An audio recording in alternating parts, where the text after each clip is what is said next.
Like, share, subscribe, hit the super chat on the way in. Thank you button for the replay squad. Okay, all right. I don't even think I gave it a full hour before I started watching this, and my commentary was ready to go within literally the second I finished watching it.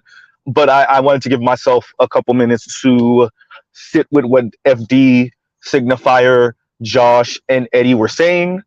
Um, so let's get into it. All right, the double standard. Look how accommodating and understanding and sympathetic we are when it comes to Ebony K. Williams and her air quotes preferences, right? Look at these progressive brothers, and I'm saying progressive, and Josh wants to talk about financial literacy, but we'll get into that in a minute. Look at these progressive brothers and how understanding they are and how they're bending themselves into pretzels. They're tying themselves into pretzels to attempt to not feel like they're attacking Ebony K. Williams and by extension attacking black women of her class with their air quotes preferences, right? So, all right, let's be very clear. Brother FD, Ebony said what she said, and she said it how she meant it. She said it how she meant it the first time when she was being condescending with that smug look on her face when she was speaking to Iyanla Vanzant. She said what she meant the second time when she doubled down. She said what she meant the third time when she went on the Breakfast Club. Ebony has meant what she said every single time. And that is, you lowly Negroes are not on my level. Why is Iyanla asking me, would I date a bus driver? Hell no. Right?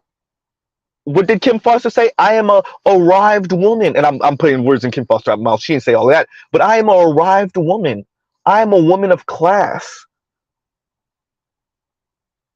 Would I date a bus driver? Right? Now, does this fly in the face of patriarchy? Of course it does. Are we going to make excuses for it because it's a black woman? Of course we will. Of course we're going to make excuses for it because it's a black woman.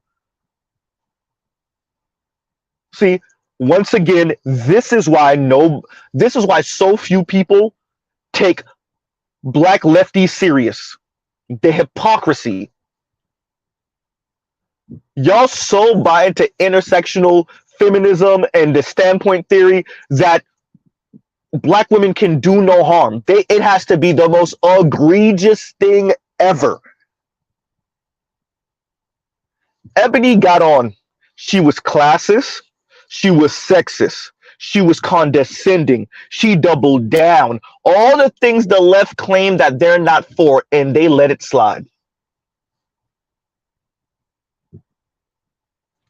She uses mediocre as condescendingly as human. She uses it as a pejorative because she said the same thing or similar thing on when she was on Horrible Decisions.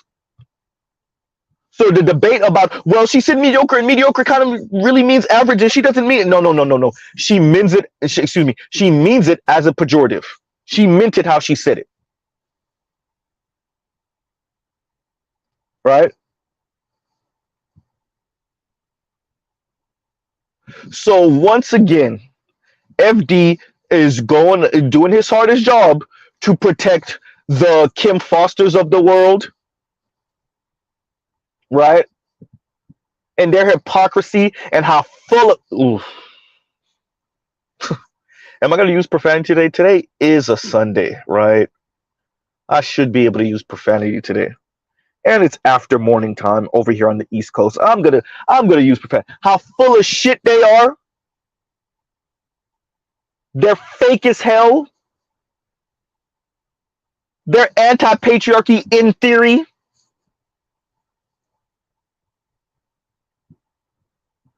Ebony said herself on Horrible Decisions, a woman like me, we're looking for a particular type of man. She's looking for a baller. Why can't we just admit this is not about someone that's equally yoked? Ebony, this is what FD, if you don't get it, Josh, if you don't get it, Eddie, if you don't get it.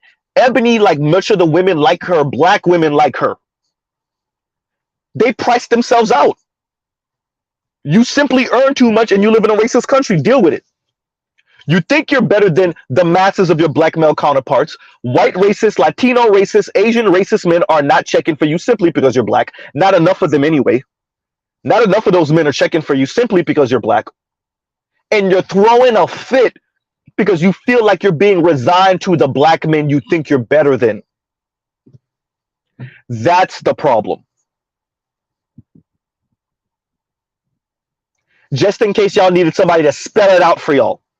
Ebony earns too much to practice the hypergamy that she wants to practice. That's why she's throwing a fit. That's why her class of black women are all over the interwebs and before the internet and before social media, all over talk shows throwing a fit. That's why what a decade ago they won the panel with Steve Harvey, or they were at that talk with Steve Harvey, and who else was there? Right, Shirley Shepard, and who else was there? That's why all those women were there, because they might have earned too much, and they live in a white racist country. The white guys ain't checking, and they think they're better than the black men because they make $20,000 more than the average black man, $30,000 more than the average black man. So they think they're better than the average black man. FD, what you gonna say when more and more data comes out? Wait a minute, it's already out about how black women are trying to get with these white dudes that earn as much as they want, and they're not interested.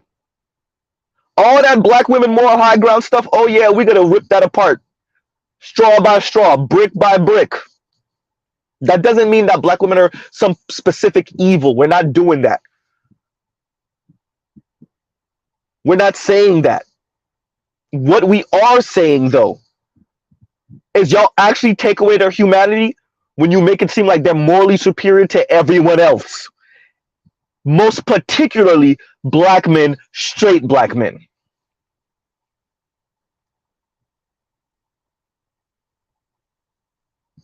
Right?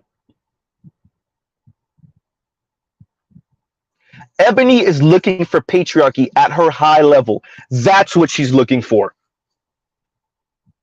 Watch her interview on Horrible Decisions. Listen to her other interviews. Listen to her talk. Y'all starting to clock off at her interview with Iyanla Vanzant. No. Ebony been on this road. She's condescending. She's mean, and she gets off on being mean. She's a classist, elitist a-hole. A materialistic, consumerist a-hole. That's why she's single. She told you herself, I've done them all. Didn't she say, see, notice what y'all didn't cover. FD, notice what you didn't cover. Ebony problem isn't black men. Ebony problem is men. And once again, we're using Ebony as an avatar for her entire class of black women. That entire class of black women. And how many of them are single, angry at the world, but direct most of their anger and their ire towards black men? Excuse me. They can't make it work with any man. As evidenced by Ebony. She said she's done them all. Don't forget.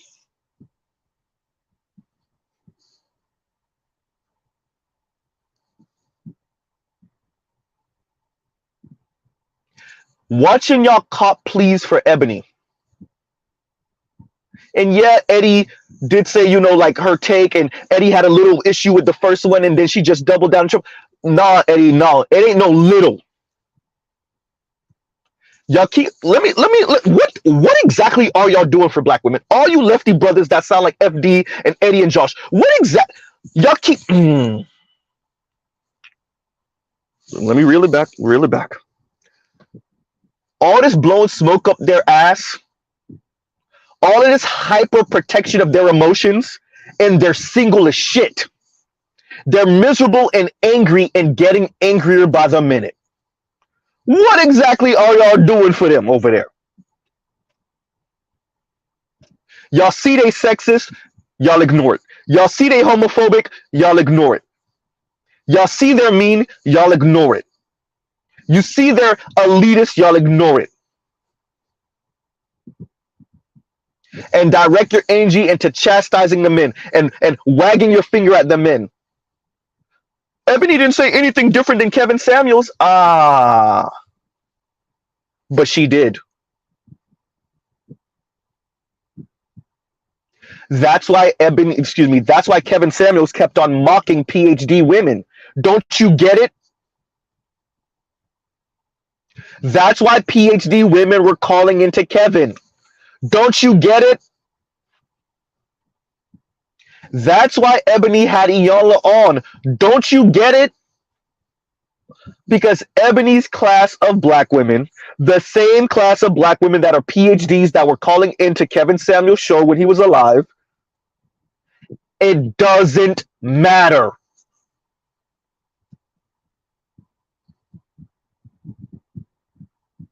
That silence was on purpose. That PhD, that degree, that Esquire behind their name, that doctor in front of their name, they can't make it work with any man. Not just black men, any man.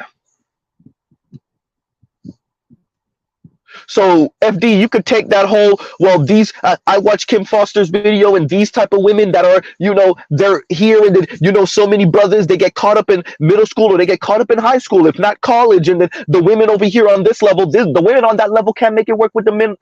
You would think that black women would know, and they would really try to hold on to a man that's stable. No.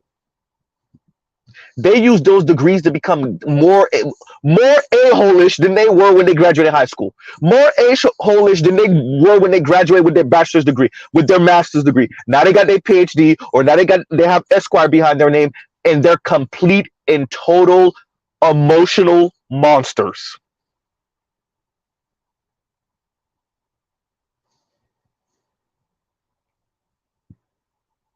This is not about black men.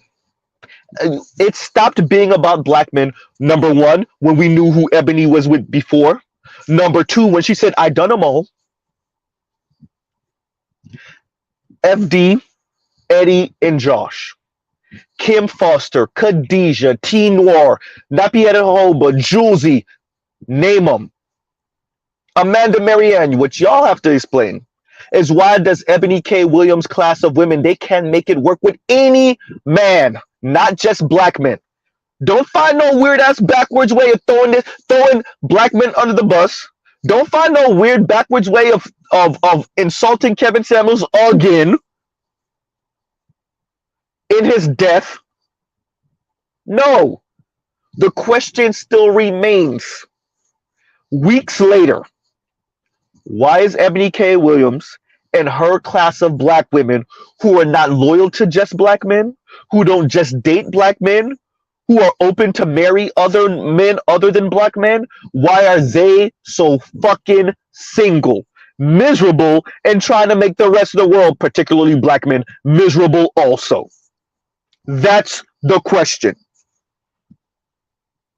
See, FD, brother, the video that you came on, and that you were listening to me live, and you came on, I was talking about Tracy Ellis Ross and other extra black women and how single they are. Extra celebrity black women and how single they are. Now, no, Ebony K. Williams is not an extra. She's a millennial. But the point was, these women are successful. They're famous. Many of them are attractive. And yet they can't make it work with men. Not by the age of 20. Not by the age of 25. Not by the age of 30. Not by the age of 35. And for Ebony K. Williams, not by the age of 40. Still can't find a husband. And what's Ebony K. Williams, there's no excuse. Y'all don't have nowhere to go on this one. She wants to have children. She wants to be married. And she's open to dating and marrying outside of her race. What y'all got to say? And she can't make it work. to the point where she had to freeze her eggs. And this is on black men because what? Ebony K. Williams is an elitist asshole. How is that black men's fault? It doesn't matter where black men rank. It doesn't matter how many blue-collar black men are. Once again, Ebony K. Williams is open to dating outside of her race. She's open to be married outside of her race. And now that she's famous, she can rub elbows and rub other things with all the rich, white, elite, racist men, which she would be okay with, let's be very clear. As long as they're not overt, as long as they hide their racism behind classism and elitism, Ebony K. Williams will eat that shit up.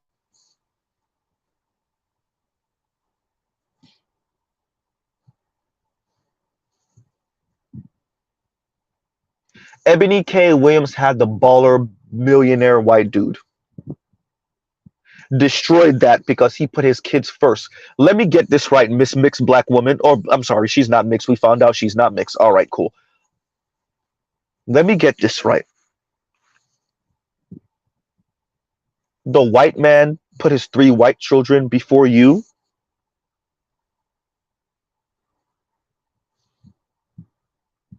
And this is a problem because the rich, elite, excuse me, not rich, the wealthy, connected white dude put his 3 white children before his black fiance, shoulda, woulda, coulda been wife.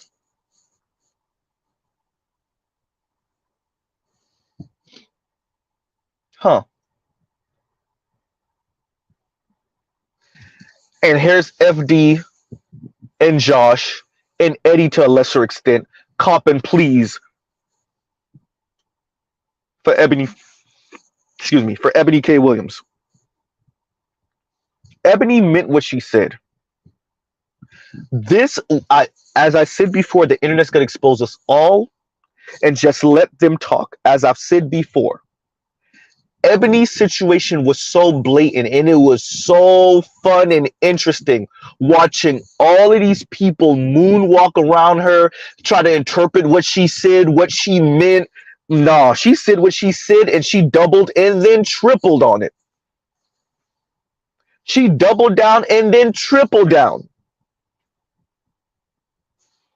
It's absolutely fascinating watching everybody dance around it.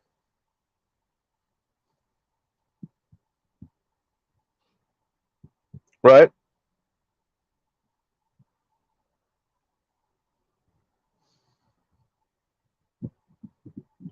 So let's get into something. Because FD says, you know, we got to stop going in on broke niggas and yeah, when men see we talk about black men and their elitism and their classism, right? We talk about Dr. Cosby a whole lot. Now we're talking about Jay-Z and his capitalistic ways. Look how much smoke y'all had for Jay-Z, including Mr. Z. Including Mr. Z. Ain't nobody saying anything about Rio and the Fenty Ben and the textiles. Oop. And who's helping with the Fenty brand? Who's putting things together wherever it's built, wherever it's put together, right? India, Bangladesh, wherever the hell. What slave labor is Fenty using to for their products to be cheap and whatnot? See, the point I'm trying to make here is when black women are the elitist, classist assholes who practice respectability or who preach respectability, when black women are the petite bourgeoisie, which by the way they are in majority in the black community, it's not majority black men that are the petite bourgeoisie, it's black women. See, when black women are the petite bourgeoisie of the black community, now we start copping pleas. See, when they show their hand and when they say something so blatant and egregious, now we start copping pleas.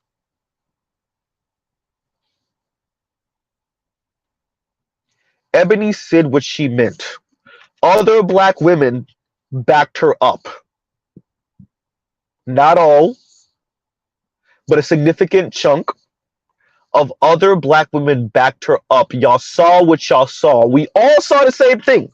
On this one, we all saw the same thing, and for the most part, we all interpreted it the same way. This is where everybody starts playing. This is when you start seeing what people actually believe. Because we all saw the same thing, and for the most part, we all interpreted it the same way. This is when we start seeing, all right, yeah, Ebony's an elitist asshole, but she's still a black woman, so we're going to defend her from black men. What?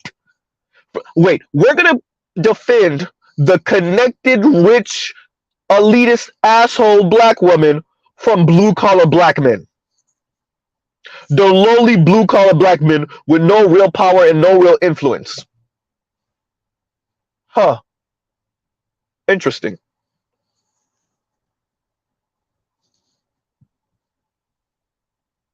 So the black women that backed her, and then you lefties that backed her, or at least caught pleas for her, right? A lot of the conservative brethren are mute. Where y'all at? Yeah, y'all thought Ebony was a lefty until she started talking about black men, and all the conservative shit just fell out her mouth. Where are all the conservative brothers at? Uh-oh. I told y'all, I've been saying it. These black women are lefties until it comes time to talk about black men.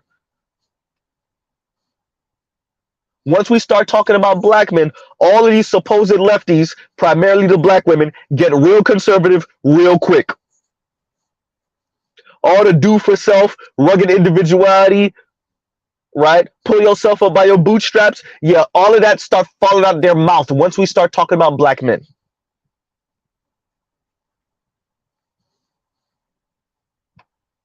It's interesting how black women create strange bedfellows. The conservative brethren are quiet, and the liberal brethren are defending her. Wow.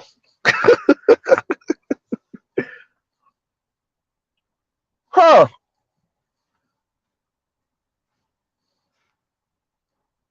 Right? Let me get some of my notes. That was my initial ramble. Let me get to some of the notes. Right? So like I was saying, yes, Ebony wants patriarchy.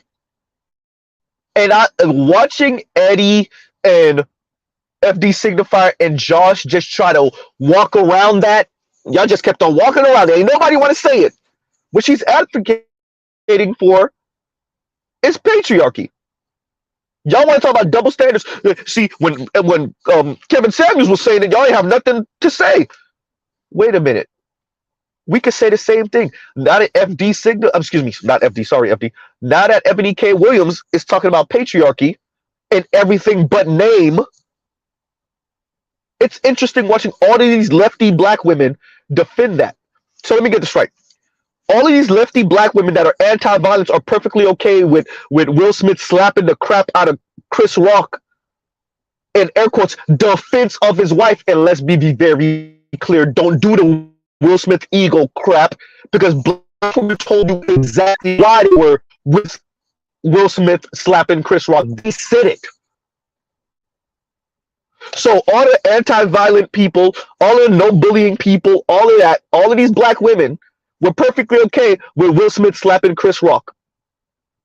All of them, we want to get rid of the gender norms people, right? All these supposed lefties turn real conservative real quick when Will Smith slaps Chris Rock. Oh, that's his wife. He's defending his wife from words from a comedian. Huh.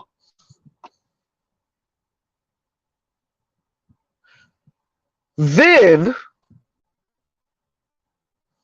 we also get Ebony K. Williams. Elitist, asshole, respectability politics. Advocate for patriarchy in everything but name. And once again, the lefties can't help it. They got to come to her defense. So y'all start sounding real conservative. Well, yo, well, didn't Kevin Samuels said the same thing? Mm-hmm. I saw those comments. Y'all wasn't saying nothing when Kevin Samuels was calling black women average at best. Uh-huh.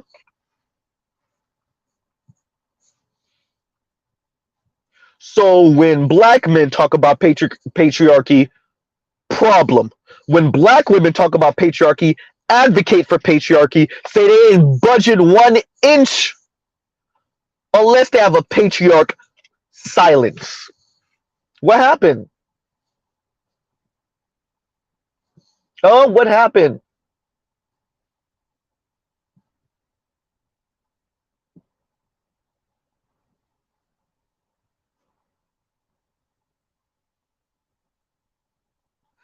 Ebony K. Williams said what she meant. The problem with Ebony K. Williams is that she's a black woman in America, and yes, she's open to dating and marrying outside of her race, but not enough non-black men are open to her. Not to mention when we factor in her personality and her attitude. That leaves her, for the most part, with black men who she thinks she's better than. And the only black men, air quotes, on her level are the rich and wealthy black men that can buy her for the most part. And y'all stop acting like Ebony personality is so strong she could never be bought. Yeah, right.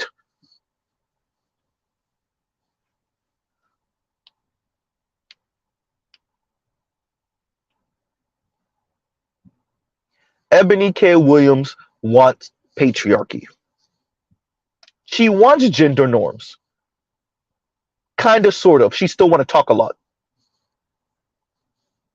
But when it comes to the finances, oh yeah, she wants patriarchy.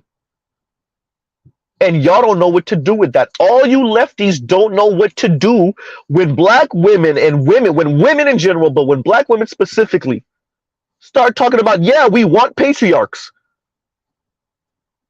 Yeah, I got this degree. Thank you, feminism. Yeah, I got this degree. Yeah, I have this position. Thank you, feminism. Yeah, I have this education. Thank you, feminism. Yeah, I have the middle management job or I have an elite career. Thank you, feminism. Now I want a man that earns more than me. Wait. We put you in that position so you wouldn't need. It doesn't matter what I need. I want it. Well, we took away half of those men because we were trying to subsidize you. Well, I'll just be single and I'll talk crap about the men every chance I get and say how they're not on my level.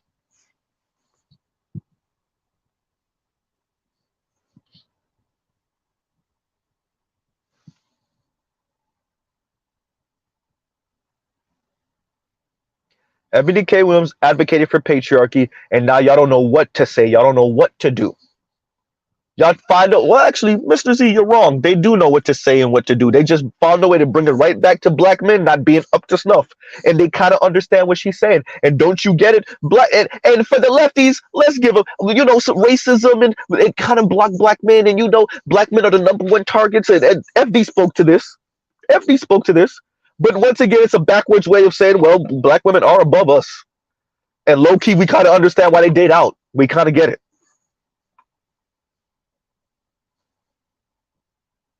We kind of understand why she could be an elitist asshole. The black community despises, particularly the black left. The black left despises elitist asshole black men. It despises elitist asshole black men. Oh, the black left despises that. Elitist asshole black women. Oh yeah, we can understand the girl power. Elitist asshole black women, girl power. Elitist asshole black men, burn him at the stake.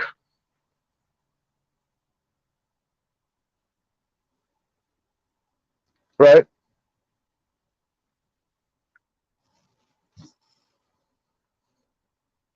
And at this point, we just got to tell Ebony, maybe you might want to entertain some same-sex relationships. Right?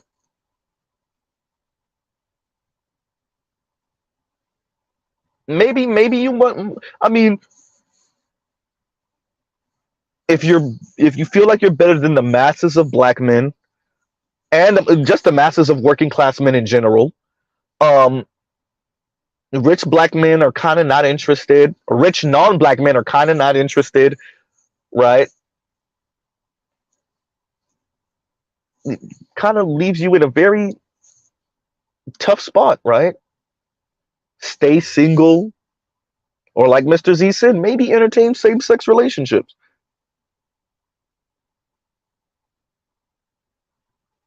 right?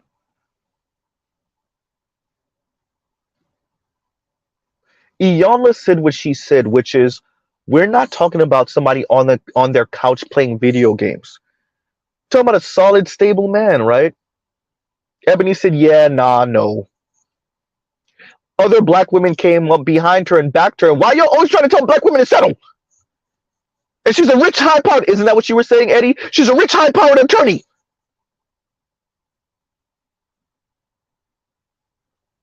Fine. Don't be who you are now. Wait a minute. Single as hell, angry at the world, rageful with your eggs on ice. Right? Angry with your eggs on ice.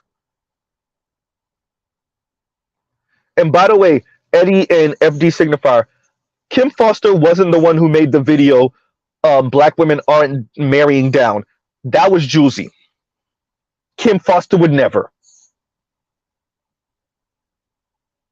Juicy was the one who said black women aren't being, essentially black women aren't being told to date and marry down. That was Juicy. Kim Foster would never.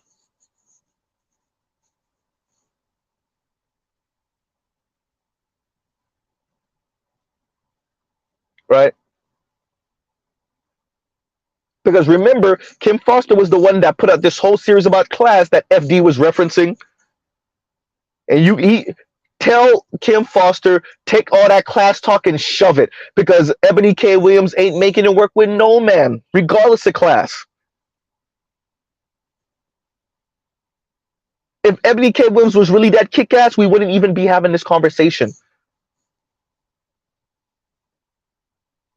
She would have had her a white man, a Latino man, an Asian man a decade ago.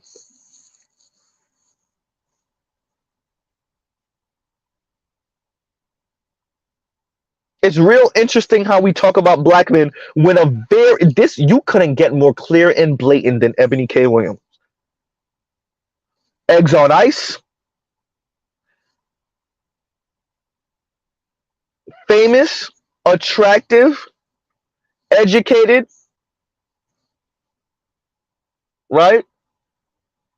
Says she wants children, says she wants to be married, doesn't exclusively date doesn't exclusively date black men. You couldn't get a better example. Single as hell.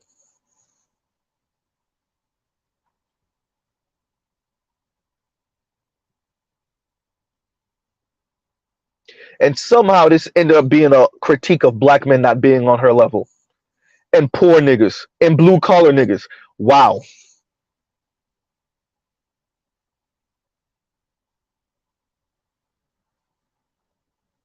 A conversation, I said this to Chrissy, I said this to Yanni. A conversation, I said this to Jesse Wu, a conversation that is supposed to be about why Ebony K. Williams and her class of black women, which once again is not exclusive to black men. They don't only date black men, they won't only marry a black man. So why are they so goddamn single?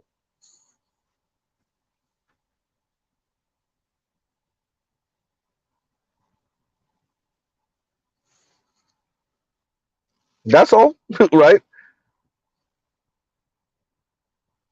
So we talk about black men's insecurity and fear and fear of not being the provider male, and what Ebony K. Williams did was trigger this kind of fear in black men. No. No. Actually, what you saw was a whole lot of brothers who were pretty damn secure in how much they earn. We were laughing at Ebony K. Williams because she earns more than us. She's attractive. Some of us are extra average looking. and we have girlfriends and wives, and Ebony K. Williams is single as shit, begging Iyanla to help her. Ooh, you said that, Mr. Z. Yeah, I did.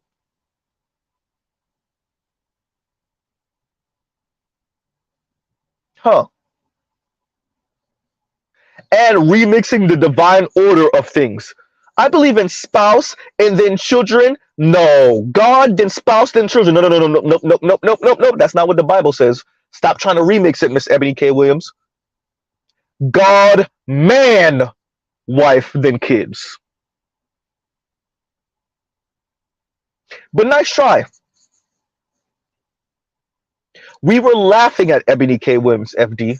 We're not insecure about our position. We want to know why this high-powered, famous attorney can't find a man in her goddamn tax bracket, white, black, Latino, Asian, or otherwise. Why is she over here condescending down to us and calling us mediocre? It ain't our fault she got kicked off of Mount Olympus.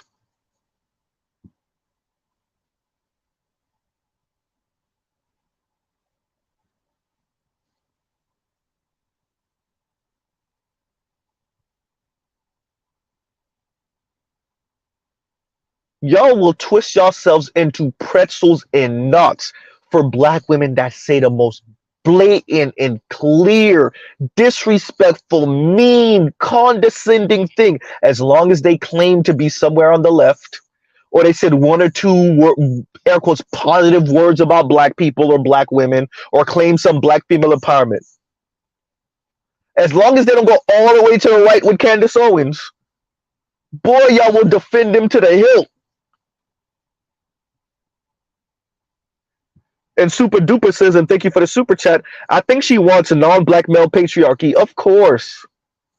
Of course. Right?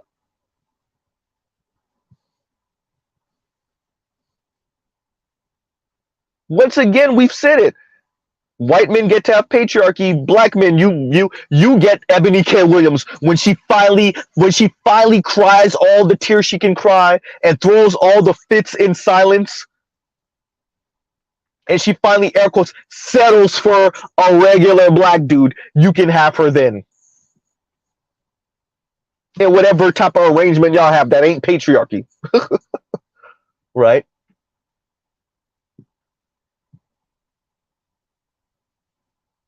You can have the Kim Fosters while they're looking at the side of their eye for the white collar brother. You can dear regular black men, you can have all the different type of relationship models with the Kim Fosters of the world. That's not patriarchy, by the way. While she looking at the side of her eye for the baller dudes. So that she could live out her patriarchal fantasies that she said you can't live up to. Yeah, that part. Right?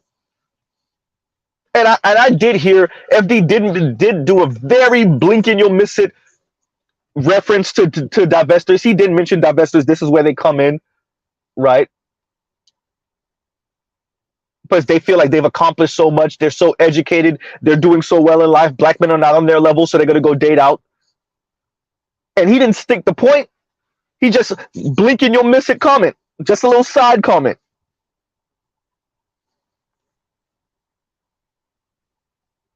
Look at how sympathetic we are.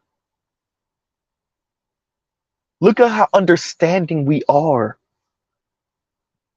Look at how kind we are when it comes to black women being elitist assholes, condescending and mean,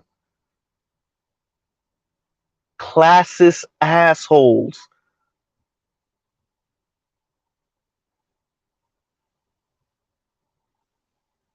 We would never tolerate this from a black man.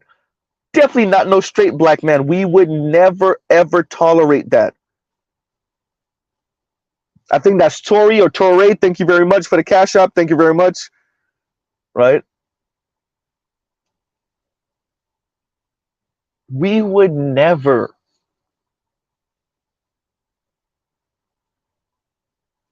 And yet, Ebony K. Williams gets to be condescending, mean, elitist, classist, low-key career shaming.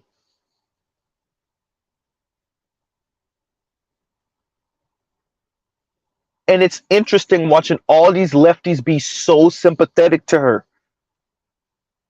Right? Y'all gotta understand, black women go to school and they get their education, and we're demanding that they be with these loser ass, lowly ass black men. They're insecure anyway. Why would I want to be? We're not insecure. Black men are not insecure. Blue collar black men that are stable are not actually insecure. Stop finding some backwards way. You know what this reminds me of? I think it was in Atlanta. It might have been Houston, but I think it was in Atlanta. The clip, it was a news segment. It was actually a white man, a white woman, a black man, a black woman. But the black woman was a bit younger looking. She had kind of like this curly weave in, and they were speaking about women finding men unattractive. I think there was a segment it was the same type of segment going on about economically unattractive men leading to a downturn in marriage. And the white woman tried to remix it to say, well, the men are insecure, and the brother stuck to her like, no. And the white guy was behind him. No. This is not saying that men are insecure about it. This is saying women. Right? And for those of you that know the segment I'm talking about, it was a little news segment, right? And the panelists were giving their commentary about it. And the sister was kind of cute, actually. You could see her. She was just another Ebony K. Williams. And when they finally ended, you saw the smug on her face too. And she did one of those, I'll just do battle by myself. And the look on the white man's face. Because y'all swear that shit is the white man, yeah, he's frumpy looking and whatever. Y'all swear the white men be turned on by that shit. The look on the sister's face was again another smug, that same Ebony K. Williams smug, the same smug that was on what's her face, Claudia Jordan's face when they were talking about this subject on Queens and Cocktails, right? Exactly. Thank you, Super Duper. And he says, I think it was Atlanta, and she got called out on the phrase dating down, right? And the brother said it's dating down. See, when the men did it, it wasn't called dating down. Yeah, remember when the brother was saying that? He put in the air quotes. He was Mr. Z all the way with that one. It wasn't called dating down when the men were doing it. And you saw, did y'all remember seeing the look on her face? Once again, that same smug ass look. That same smug ass look.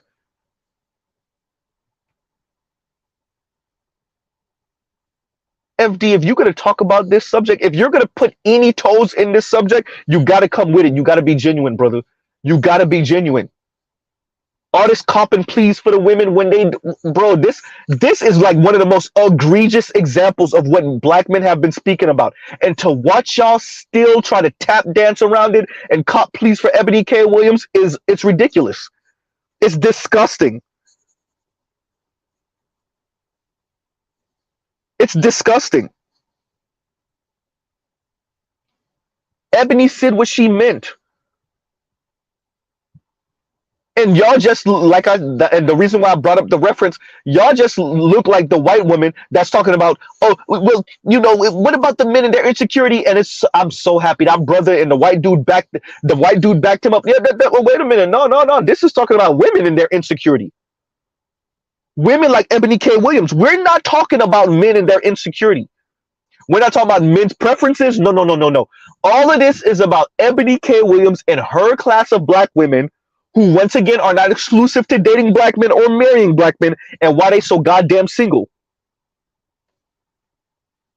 Right? This is not about black men. This is not about black men not going to school. This is not about black men not being educated. This is not about black men in their lowly lives. This is not about black men masturbating and playing video games all day. This is not about black men's intellect or how mediocre they are. No, this is about black women like Ebony K. Williams, her class of black women, and why are they so goddamn single? Well, it doesn't matter. Yes, it does, because Ebony K. Williams, just like all the others, and well, most of the other black women in her class, are looking to be married and have children. And unlike maybe a generation or two in the past, they're not limiting their dating preferences to black men. So you can't even say, well, black men are not on her level. It doesn't matter if black men are not on her level. Why doesn't she have a white man? Why doesn't she have a Latino man? Why doesn't she have an Asian man?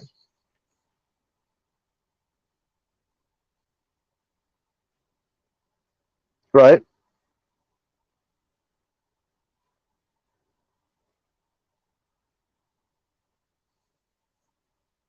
Ebony K. Williams said what she meant.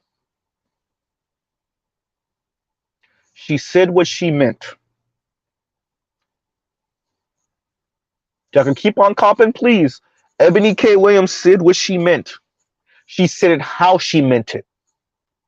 Not only did she say what she meant, she said, because remember the first video? Everybody, no, y'all take it out of context. And then she doubled down and then she called black men mediocre. And y'all okay with C's and D's and and she called men mediocre, black men mediocre. And I'm not gonna give you no software to land. No, excuse me, no soft place to land. Then she tripled down on the Breakfast Club. All right. For all of you that was trying to cop please for her the first video. Then she doubled down the second video. A lot of y'all got quiet. Then she tripled down the third video on the Breakfast Club. Now what? She said what she meant. Stop trying to get me and regulate me to them niggas down there. I'm better than them niggas. Just because she didn't use those exact words? When we say that's not her sentiment because she didn't use those exact words? Look at the look on her face. That's what she meant. That's what she said.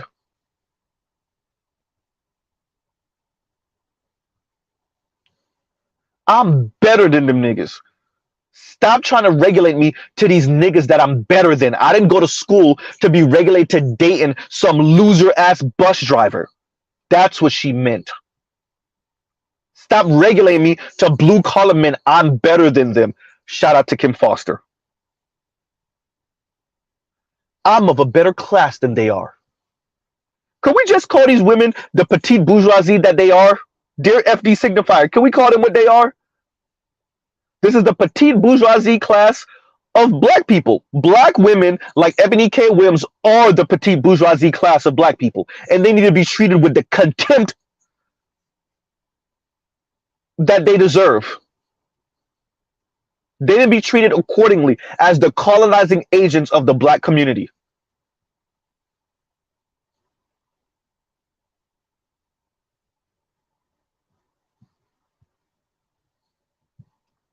Always cop and please for these people. They didn't even ask y'all for their help. FD signifies says some black men lack resilience. Okay, let me be very clear. Our issue isn't that the Ebony K. Williams of the world reject us, FD signifier. Once again, our issue isn't that the Ebony K. Williams of the world reject us or turn us down when we try to approach them. No. Ebony K. Williams' issue. Look at the look on her face. Look at the word she attempts to use, the mediocre. You say we lack resilience? Ebony K. Williams is over here throwing a goddamn temper tantrum like a 7-year-old. She's out. Ebony K. Williams is throwing a 7-year-old temper tantrum, and you say black men lack resilience. Ebony K. Williams called a whole class of men, not just black men, primarily black men, specifically black men, primarily black men, not specifically, but primarily black men, mediocre for being blue collar. She said, she not only did she go on black men, low key, she went on our parents too, and said, our parents were okay with us bringing home C's and D's.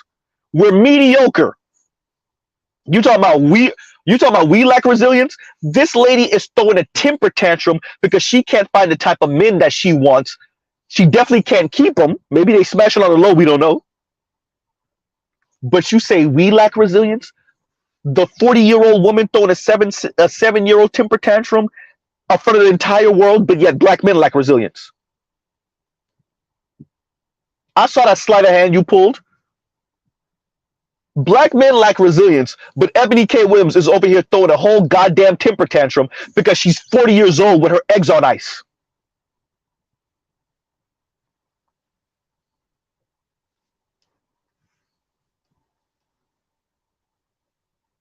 Right? And Kevin C., thank you for the super sticker. Thank you very much, brother. Right? Her eggs are on ice. She's throwing a 7-year-old temper tantrum. She's using the word mediocre condescendingly as a pejorative. Let's be very clear.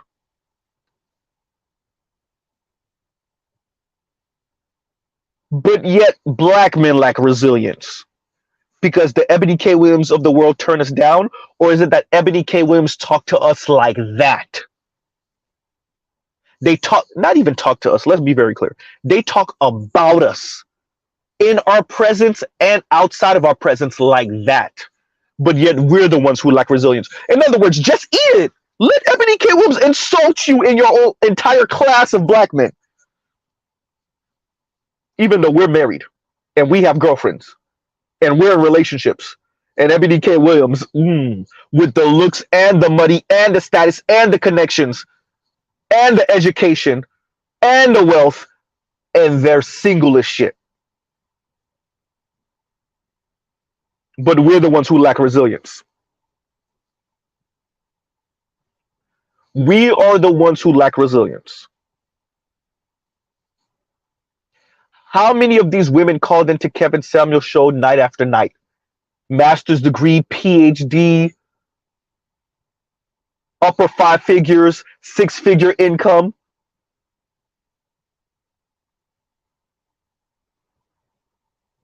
But we're the ones who lack resilience.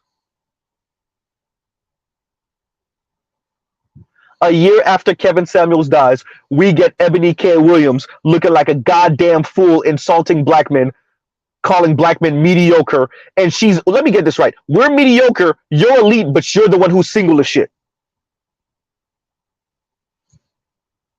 You're the elite one who's moving around in elite circles as you sit in horrible decisions. Your elite, your rich friends, your wealthy friends are connecting you with men who think they got it all, but they got a little 4-door Audi and they got a house in Greenwich. You're supposed to be the elite one, single as fuck, at 40. And by the way, Ebony could pop up with a boyfriend or a husband tomorrow. Her class of black women still got the same issue. Why y'all so goddamn single?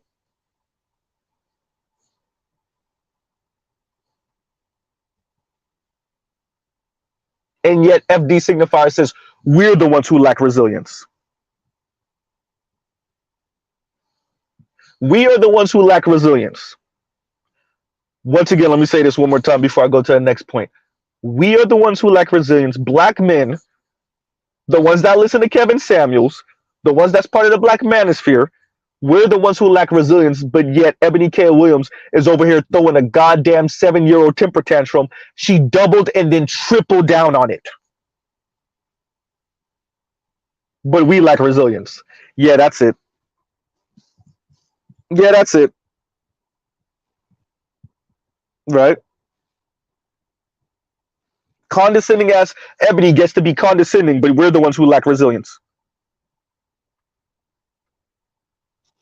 Let me hit on this point again in a little bit more detail, which is the broke niggas comment. So yes, FD, yeah, we need to stop these people from talking negatively about broke black people because we understand what country we live in, but y'all don't say shit to the women. No, not just in general, the women. You know who be class shaming a whole lot? The women.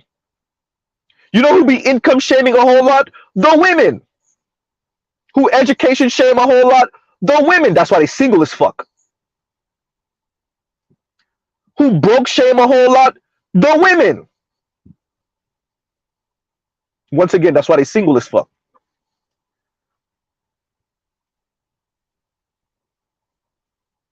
Black men don't even say you not on my level. I mean, we got a couple of songs talking about you not on my level, but that's not even something black men don't say that to women. Who tells women you're not on my level? What? We already said black men are the trash men of the dating world.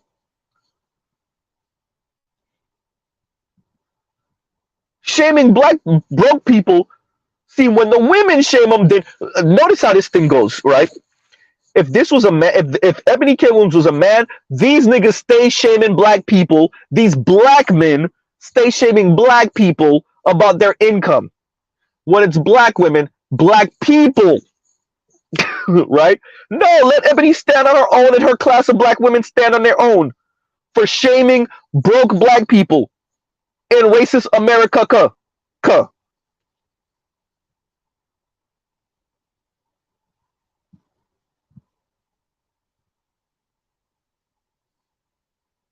Yes, Ebony was shaming broke black people.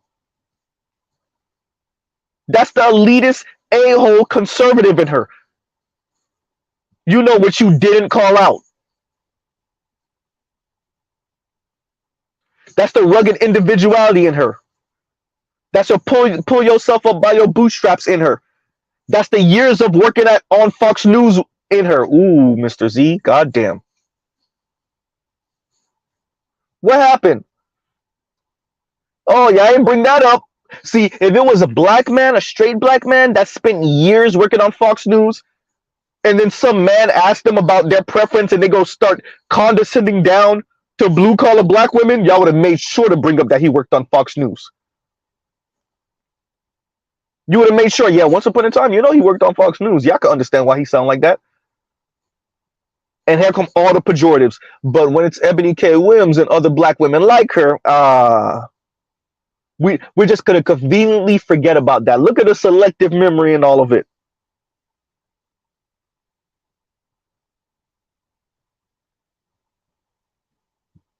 Look how quick we forget that. And Super Duper, thank you very much. And he says, DJ Envy went into beige rage mode on her. Well, everybody saw it, man. Even DJ, and by the way, DJ Envy be saying some elitist classist shit too. He says some elitist classist shit too. The person that probably said the least elitist class, I can't believe I'm gonna say Charlemagne. I can't believe I'm about to say that. It's Charlemagne. On that show, because Angela Yee was definitely saying some elitist classist shit every once in a while, and DJ Envy definitely says some elitist classist shit, right? But everybody saw Ebony K. Williams for what she is, man. Everybody saw it. Everybody heard the same thing. For the most part, we interpreted it the same way. Now everybody's just taking sides. That's all it was. Which side are you taking? Are you riding with her on this? And what we saw is maybe not most, but a sizable minority of black people, namely black women, even the same ones that she looks down on. That's the fascinating part. Even the same black women that Ebony K. Williams would look down on, they sided with her. Because those black women are living vicariously through Ebony K. Williams. So even if they earn $35,000 a year working at Walmart, they still clapping it up for Ebony K. Williams. And let's be very clear, they're probably not making $35,000 a year working at Walmart.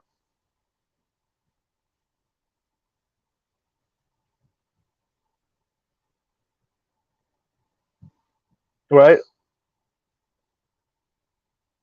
So yeah, DJ Envy, shout out to you. Thank you once again, Super Duper. But yeah, DJ Envy went in beige rage mode, hysterical. Because he heard what he heard. She was being condescending to blue and insulting blue collar black men, bus drivers, police officers. They think they're better. Why did you wait a minute? Let me get this right. So many black women's dream in life is to be socially, economically, and politically a white woman. So what do you think happens when they do get the degree in money? FD signifier, wait, you think it's only on the right? Nigga, you under the tent with Kim Foster, you don't see her for what she is?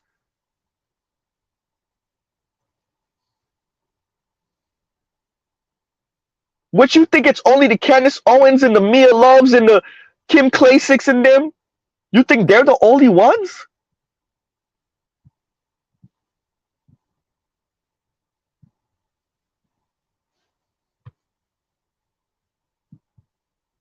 The Ebony K. Williams of the world don't care nothing about none. Where is my money and my lifestyle? That's what they care about.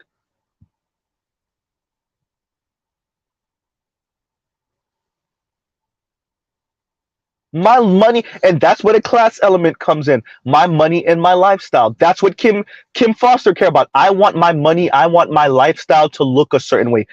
Absolutely nothing wrong with that. Absolutely nothing wrong with that. But what happens when that flies in the face of what would be beneficial for the masses of black people? And what Ebony K. Williams told you was fuck y'all niggas. See, when 50 Cent told y'all fuck y'all niggas, I'm voting for Trump, even though he can't vote.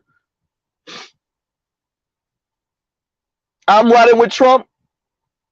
My tax money, everybody understood that very blatantly because it was very clear. But Ebony K. Williams essentially telling you fuck y'all niggas, all of a sudden nobody know that's what she's saying.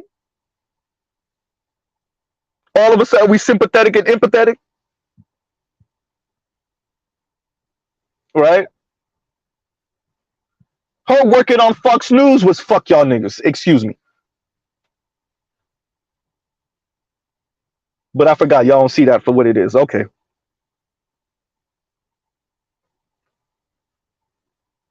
Forever Blessed says Arrested Development at its finest. That's what it is.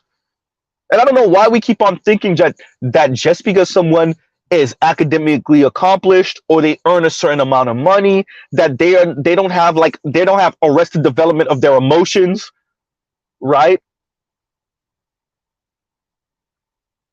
Maybe a bit of their mental state. Listen to the ladies talk. Listen, how often do they go, Mr. Z told y'all, how often do they go right back to middle school or right back to high school about some weird ass childhood trauma about being rejected or not being found attractive by so many young boys and men? So Ebony K. Williams, maybe that wasn't her issue, but she got daddy issues. What did she tell Iyanla? I never felt protected and provided for by any man. Wait a minute, you was with the wealthy, rich white dude for years. For 4 years. And you ain't feel provided for by the rich white dude that had you laid up in a condo somewhere? If I'm not mistaken. You ain't feel provided for by him? Are you just saying that just to say that, or do you really feel that? And if you really feel that, why should I care? Remember, I'm beneath you, and my tax bracket is not where yours is, by some levels.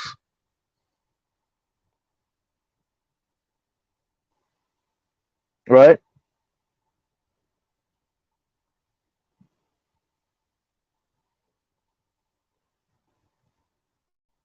They really think they're better than you.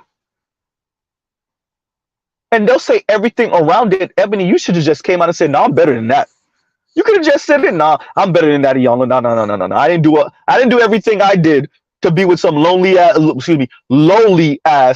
loser ass blue collar dude, bus driver, right? What the brother said on Dormtainment when he did the parody when they were talking about Jamaicans and food versus Americans and food, and the Jamaican brother was like, burger, blue collar, bus driver. Right? I forgot that brother's name. Was it Leon? I forgot that brother's name.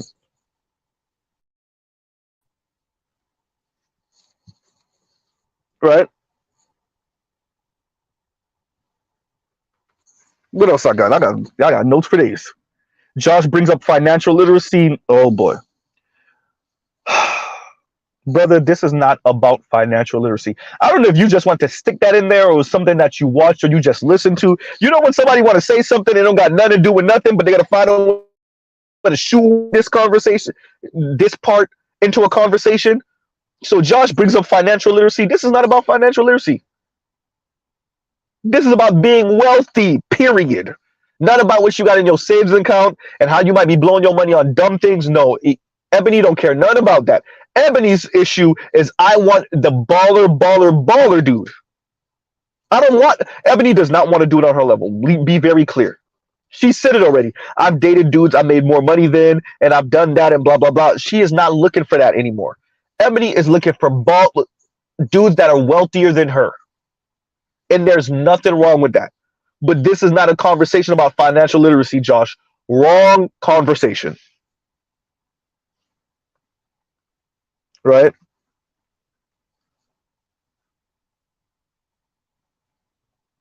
Wrong conversation. And Detroit says, and thank you for the super chat. Detroit says Ebony is another villain rogue. I mean, look at the way she sounded. Listen to her speak. Listen to her speak on the first video. Look at a smug on her face when she said, if he owns the bus. Listen to her and definitely check out the smug on her face on the second video. Wait, this was held on what again? The Griot, right? And the Griot is owned by, oh damn, a black man. Huh. A black man that people chastise for having a white wife. Do I have to say it? Let me say it. Because the Ebony K. Williams were the black women that were offered to him. Right? You see, he still hired black women. Right? Byron Allen still hired black women, clearly. But married to one, no. Why? So he could marry an Ebony K. Williams? Oh, you hate to hear it. I'm sorry, yo. I'm sorry, yo.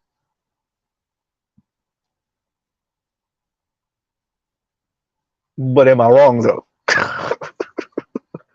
Right? That is why that class of black women is so single. Because it's not just the black men, the white men, too. Look, nobody's interested in, no straight man is truly interested in that like that. It's not about you caring about your career or you wanting nice things or even your class level and you say, hey, I got this certain level of education. I've worked hard to get here. I would like to be, similarly yoked, right? Equally yoked. But look at your attitude. Look at the way you speak, the way you comport yourself. And you think it doesn't matter. Well, clearly life is showing you that it matters. And even the excuse of, no, this is a black man thing. You can't use that. I'm watching y'all still talk about black men, FD signifier. No, this is not about black men. It's not about black men.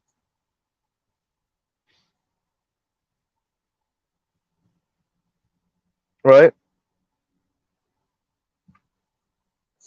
What else I got here? Josh in the financial literacy talk. Come on, brother.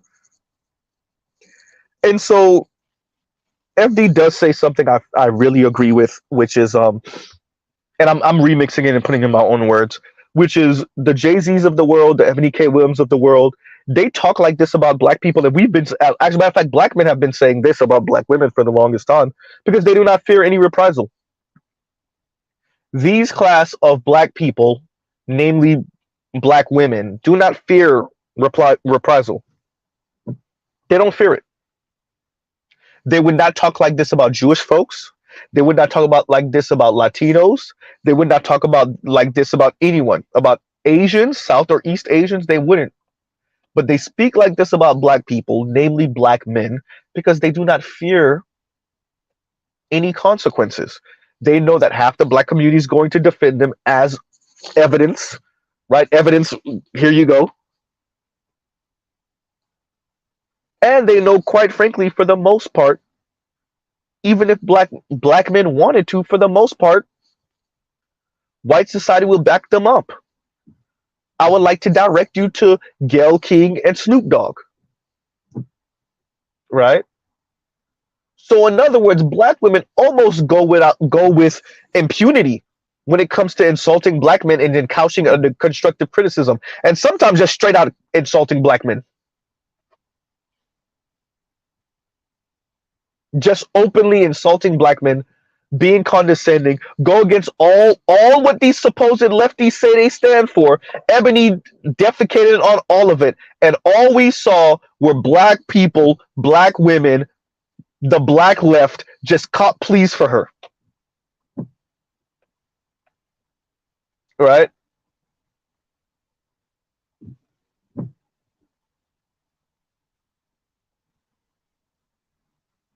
What Ebony said flies in the face of so much of what the black left claims they stand for.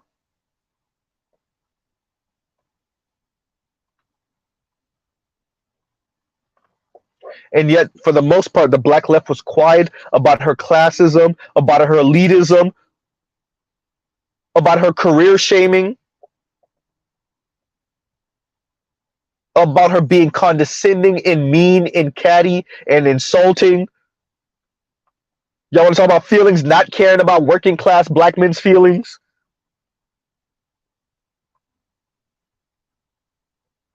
All of that. All this stuff y'all would have got on Ben Shapiro for doing. Ebony exhibited some of that, and y'all let that slide. Some of y'all actually encouraged it.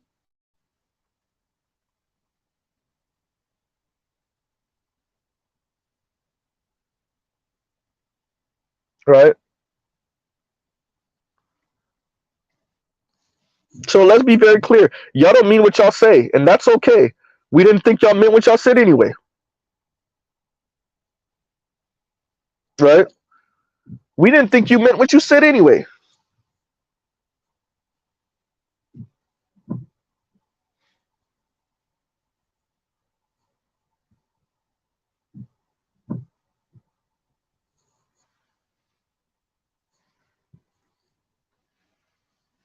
So Ebony said what she said.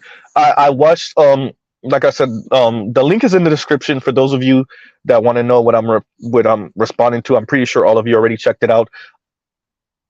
FD Signifier, Eddie, Josh, speaking about the Ebony K. Williams situation and conversation, and it was very interesting watching them caught pleas, looking at how understanding they are, right? How sympathetic they are. There were a bit of critique of what she said, particularly from Eddie. Shout out to you. But I didn't see no full, full-throated. No, what she's doing, this she's doing too much. She's being condescending. She's being mean. Why is she speaking this way? I didn't see any of that. Ebony K. Williams is being an elitist a-hole. Excuse me, because we're using profanity today. An elitist asshole, mean, condescending, career shaming, classist. And to watch so many black people cop pleas for her and actually agree with her, including the supposed these black men that's in the left, so supposedly.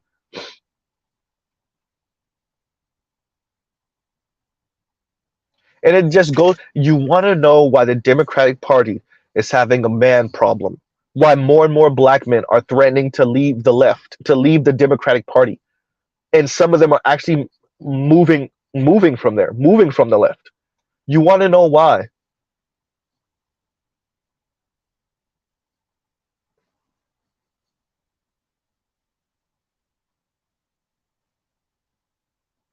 If Ebony K. Williams was a man speaking that way, we would have. But once again, my apologies, I forgot. FD Signify already told us that we got to be tone police. We got to tone police ourselves, right? And the women like Ebony K. Williams get to run amok. Once again, this comes from the assumption that black women have there's a moral superiority to black women, right? Black women are because they're marginalized and because how people are informed by intersectionality, the way they think of black women is that, yeah, they did it, but I'm almost certain it wasn't out of spite. Yeah, black women said this, yeah, but she didn't mean any harm by it. right?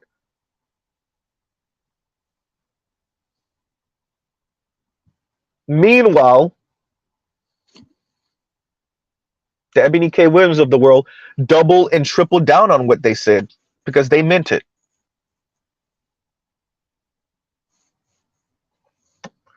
There is no misinterpretation. They say it the first time, they say it a second time to make sure you heard it and you heard it the way they meant it. Then they say it a third time. Now, if you want to start dancing around what they're saying and cop and please for them, that's up to you. But they said it. They said what they meant the first time.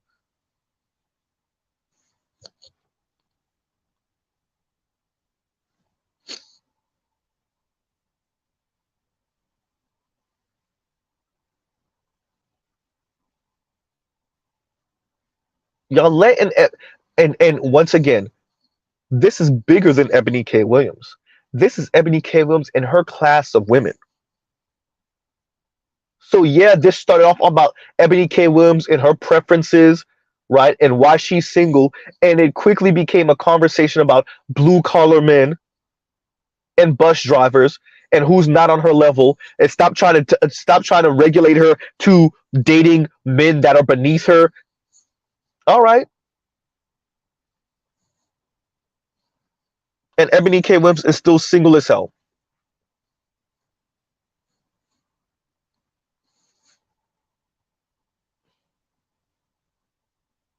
Single as hell, throwing a temper tantrum like a 7-year-old.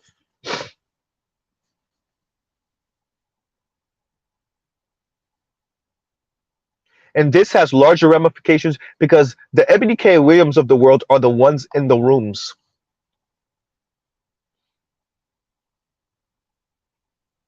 They're the ones working behind the scenes. And wasn't she a public defender or something like that? And you see the way she think about black boys and black men? Mediocre, she says.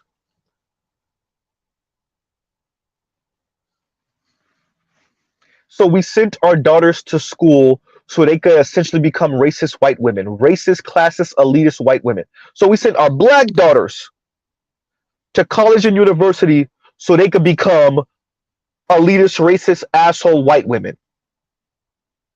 Okay, I'm just making sure we on the same page, right? So you have women in corporate America like Lexus Exodus somewhere, women somewhere in academia like Mahogany Pink, Chrissy, right, somewhere in corporate America, I think, or working. I don't remember what she says she does. Her, right? You have the therapist back to back saying crazy stuff about black men, right? You have that I think that lady's an attorney.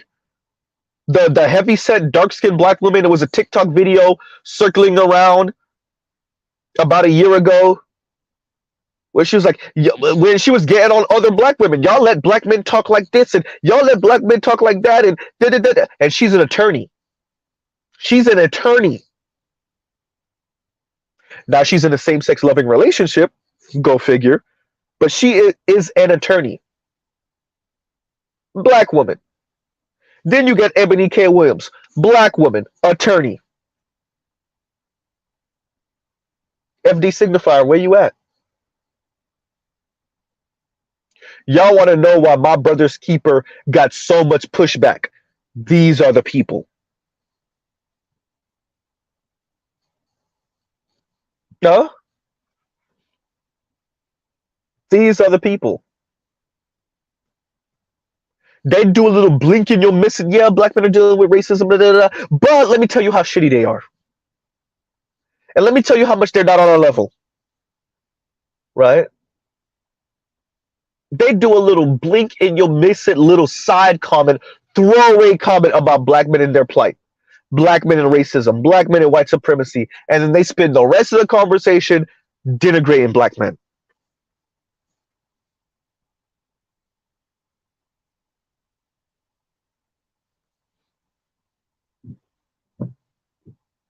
Huh. Like I said, therapists, attorneys, right? Black women in academia, Huh. So y'all spent decades, dear black community, y'all spent decades looking over under every rock, flipping every stone, looking over every corner, right? Looking around every corner, excuse me, for any sexist black men, colorist black men, homophobic, transphobic black men, every corner, classist, elitist black men, all the conservative black men. The black community is hyper vigilant, looking around every corner, leave no stone unturned, right? Meanwhile, the Ebony K. Williams are sitting right under y'all nose and y'all making excuses for them. Hmm? The Ebony K. Williams are sitting right under your nose and y'all make so many excuses for them. So much.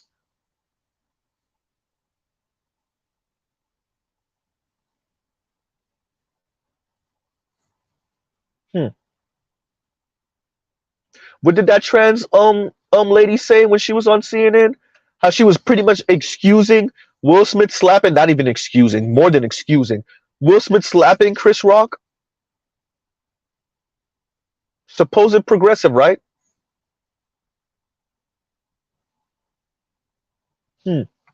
What did she work for? She didn't work for the career. I think she worked for the Root? Okay. These are the people. These are the people. The black community let Cynthia G get on Fox Soul and advocate for aborting black male sons in front of Dr. Umar Johnson and Dewan B. And you didn't hear black women do it. Black women didn't throw their arms up. They didn't protest not a damn thing. There weren't no letters sent, no phone calls made.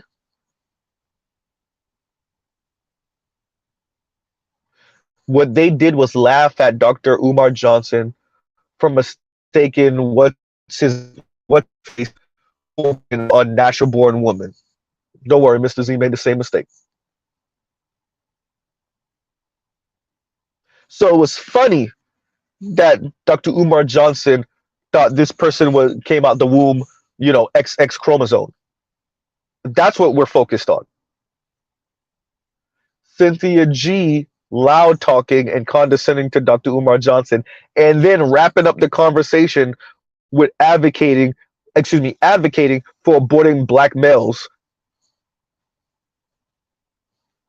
And these are the people.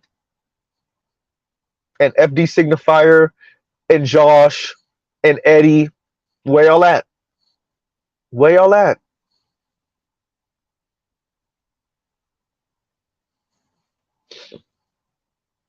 Hmm.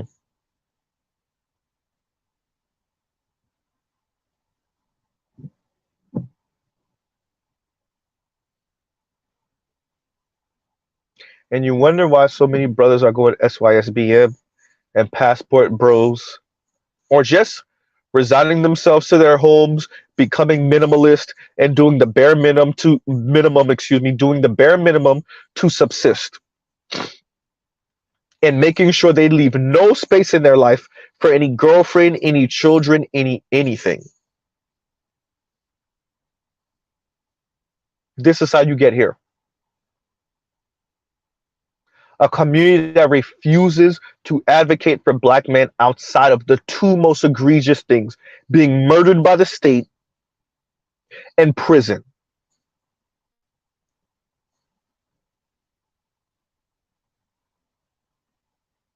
Anything else than that, you on your own.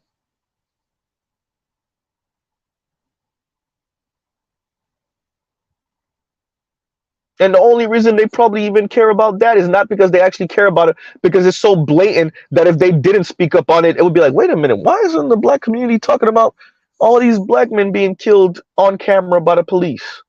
Or all these black men in prison? Outside of that, do y'all really care? Looks like BLM told us no, not really. Right?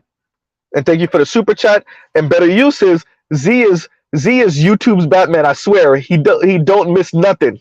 I'll be missing a few things, brother. I'll miss a few things. I try to but when I listen to something or I watch something, I try to catch everything, right? I try to catch as much, and you sit with what you heard and you consider it, and if it flies in the face of something you believed before or you thought before, or some other information, if there's some contradictory information, now it's time to do some research to see which one is probably more accurate, and et cetera, et cetera. But I miss a few things. But you know when it comes to the Ebony K. Williams conversation, it was very clear what this lady's on.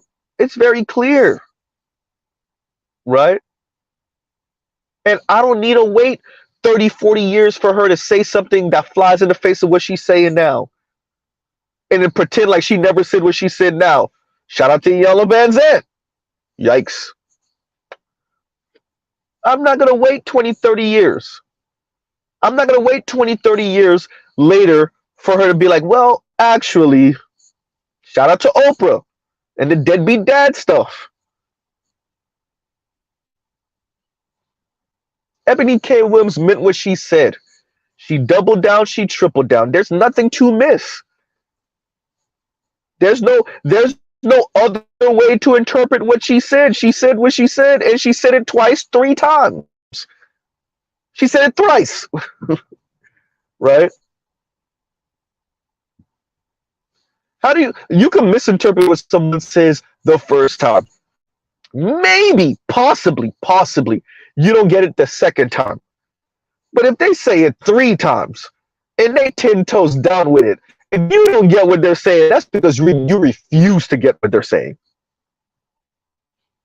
And Ebony said what she said. I'm better than these niggas. Stop trying to regulate me to these bum ass niggas. I'm better than them. I was just in a relationship with a rich white dude. Like I told y'all, she going around talking about the breakup, low-key bragging about it. Because for her, it's her showing, look, Rick, I'm so great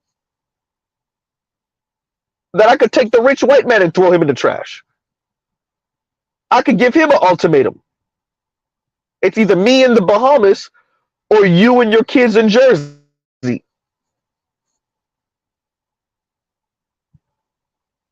What she didn't realize is she was kicking herself off of Mount Olympus after that. That's why she's throwing a fit.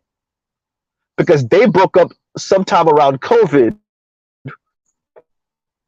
And now we're 2 and 3 years later, she thought she would have been climbing back onto Mount Olympus. And it ain't looking like that. And now she's pissed. That's what all of this is about. If you didn't get it, FD Signifier. If you didn't get it, Josh. If you didn't get it, Eddie. Ebony K. Williams' problem is that she kicked herself off of Mount Olympus. I'm not saying the white dude would have ever married her, right? But apparently they were engaged. That's what she says. But okay, let's go with it. They were engaged. She kicked herself off of Mount Olympus. And she thought she could have climbed herself back up, and it ain't happened yet. And she's angry as hell. That's why she brought Iyanla Vanzant on.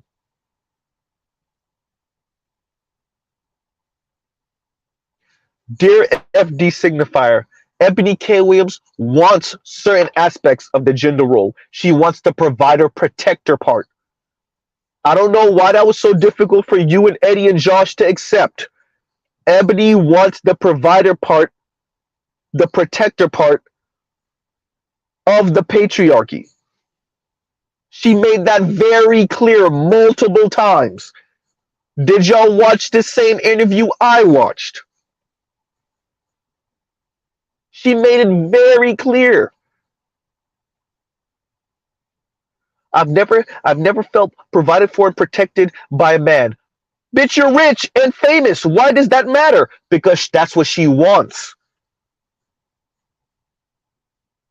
Why do y'all have such a difficult time when women start speaking that patriarchal talk? Y'all don't know what to, look, the lefty, especially men on the left, they don't know what to do when women start talking patriarchal talk. And it's not some blatant super conservative like Candace Owens.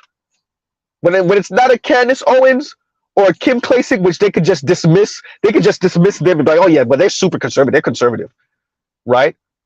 Once it starts, once an Oprah starts sounding like that, or Ebony K. Williams starts sounding like that, now they don't know what to do. So they ignore it or pretend like they didn't hear it.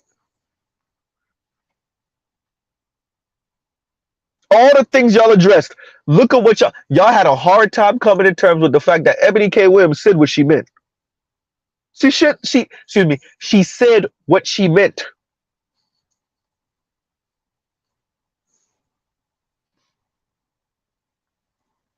And y'all like, share, subscribe, hit the super chat, right?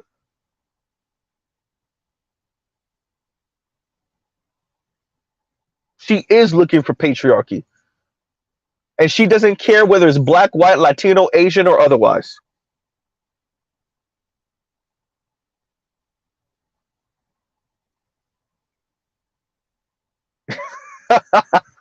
That's funny. Better use says off Mount Olympus and right into Mount Vesuvius. Vesuvius, excuse me. Yeah.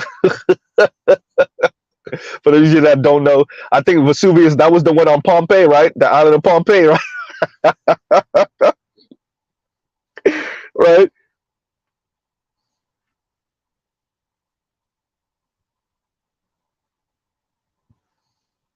So what do y'all do when women start advocating for patriarchy? Do y'all tell them that, I'm sorry, that went away with feminism? Do y'all tell them, well, actually, we're trying to actually bring about an egalitarian system. So yeah, we're actually getting rid of patriarchy.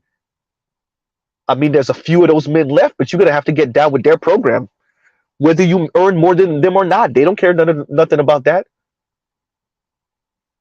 FD signal. That's a real question. As a matter of fact, I might spam FD's comment section with that. FD, what do you do when the women start advocating for patriarchy? You know, like Ebony K. Williams is. What happens when the women start advocating for certain tenets of patriarchy, certain parts of patriarchy? You know, the provider protector part. Do y'all tell them, yeah, that's out of here? Or do y'all start comping, please, and finding some backwards way of blaming the black men for not being on their air quotes level, for not being on the women's air quotes level? Right?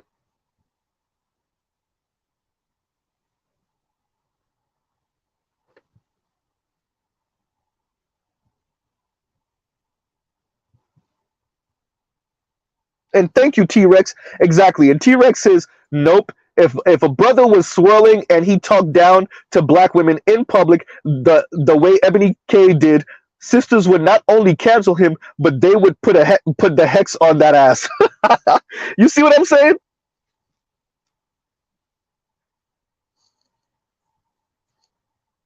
You see what I'm saying? Exactly. Exactly. And that's another thing that was brought up, not on this stream, not with FD Eddie and Josh, but yeah, a black men get to talk black and sleep white. Didn't Chrissy make a stream or a video about that? Black men, it's okay when they do it. Black men get to talk black and sleep white, but y'all would never let a black man talk like this with a white wife. Not like this. Black men talk about black empowerment maybe while having a non-black spouse, but black men are not allowed to rail and chastise the opposite sex of their race. Let's not be disingenuous here. Come on. Let's not be obtuse. Let's not be disingenuous. There's no way in hell ever black women would let me get this right, black women. Y'all trying to tell me y'all gonna let a black man with a white wife or that just broke up with a white woman talk about how blue collar black women are not on his level? So let me get this right. Byron Allen breaks up with his wife tomorrow. And in 2-3 years, he's being interviewed. Someone's asking what is he looking for in a woman. Would he date a nurse? Let's say, would he date a nurse? A nurse? No. Well, if she owned a hospital,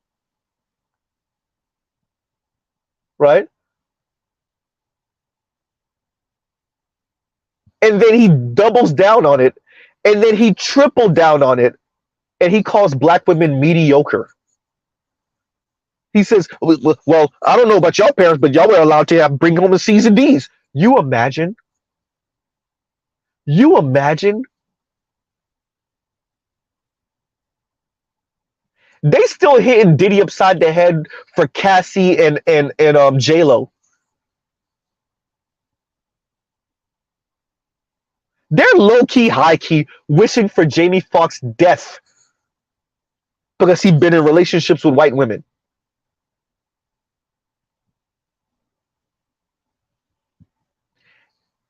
And if they're wishing for Jamie Foxx's death because he'd been in relationships with white women, you imagine if Jamie Foxx sounded the way Ebony K. Williams did?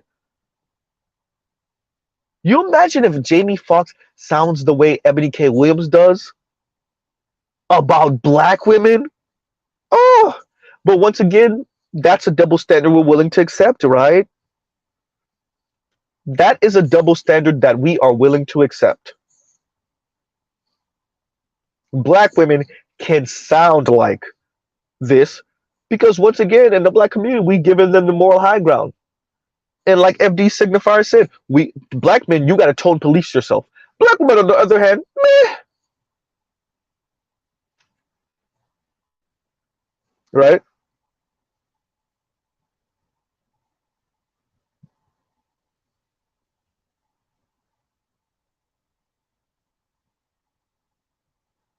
Brother, you already know I struggle with your name. Right? And it's, oh, God, I'm not even going to try out loud again. I know last time I said I'm going to try to read it to myself. I haven't gotten around to it. Let's try the last name. Lin Yora. We'll say Lin Yora. Or Lin Yora? Lin Yora? We'll say Lin Yora. And he says, why is she single? Exactly. Mr. Z voice. Exactly. Why is she single?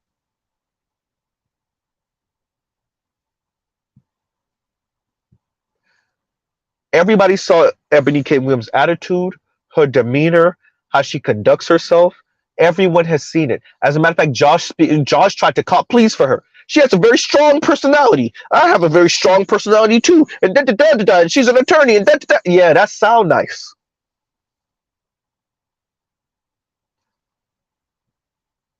But this lady is exposed to millionaires all across America.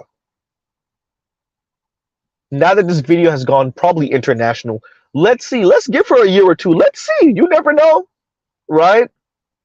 Or is this going to be another one of those the average at best sister where y'all tell us y'all gonna make sure she get a man and 4 years later nothing? Or 3 years later nothing? Let's see. Let you know what? Let's see if Ebony ends up with someone in 2-3 years. Let's give her what are we in 2023? Let's give her 2025. She broke up with the dude somewhere around 2020, 2021. Let's give her 2025. Let's see if she has that kick-ass husband, that uber ballerific husband.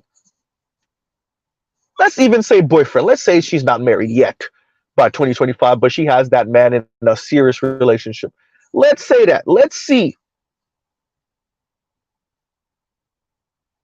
Because Josh is over here talking about strong personalities or strong character. I can't remember what exactly the phrase, but strong personality, right? Yeah, okay.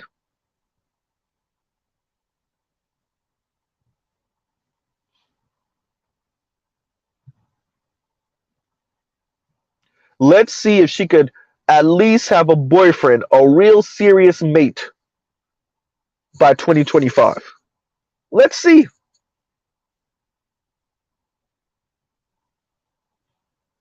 And that'll be about 2 years from when this video went viral. When the Griot interview with Iyanla went viral. When the second interview, well, when she spoke to her by herself, when the second video went viral, and when the Breakfast Club interview went viral, about 2 years from now. 2025 is about 2 years from now, and about 4 to 5 years since she broke up with the white dude. Let's see.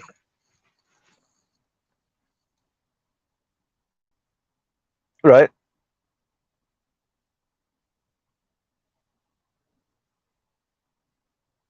And Chaos says 2.5 years average at best. Look, that let's see.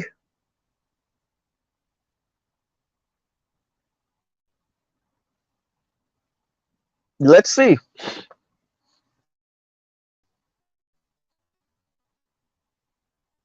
We can't blame this on black men. You can't blame this on black men's insecurities. Ebony K said what she said. She said it the way she meant it. She doubled down and then tripled down.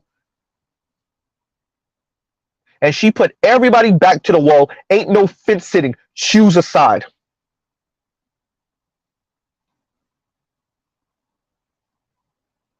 Ebony K. Williams said what she said. She said what she meant. Dear Josh, dear Eddie, dear FD Signifier. Ebony K. Williams meant what she said. She said it thrice. Right?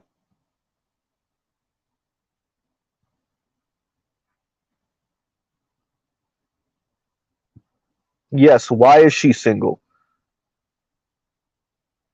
And thank you, Leon, for the super chat. And Leon says, not to be insulting, but how much did FD have to make again for his wife to turn into a transitional housewife? What's the price tag? That's a good question. And he did say that. He did say now his wife is, because at one point she was earning more than him, and then I think she was still working when he first started kind of climbing up the ranks on YouTube, and now I guess he earns enough to make her a stay-at-home wife, right? And he said this on one of his more recent videos, right? Was it the video essay about conservatism? I want to say it was that one, the conservatism part 2, black conservatives part 2. I think that's the one where he says that, excuse me, that he made her a stay-at-home wife. I think that's the one. But yeah, that's a good question. How much do you have to be earning? FD might be making. He might clear what he lives in Atlanta. Maybe 150, 200. Them checks probably fat because FD videos are doing numbers, and FD Signifier is fastly approaching 500,000 subscribers. So I'm guessing FD making some money. He making some money on YouTube. He making some money, right?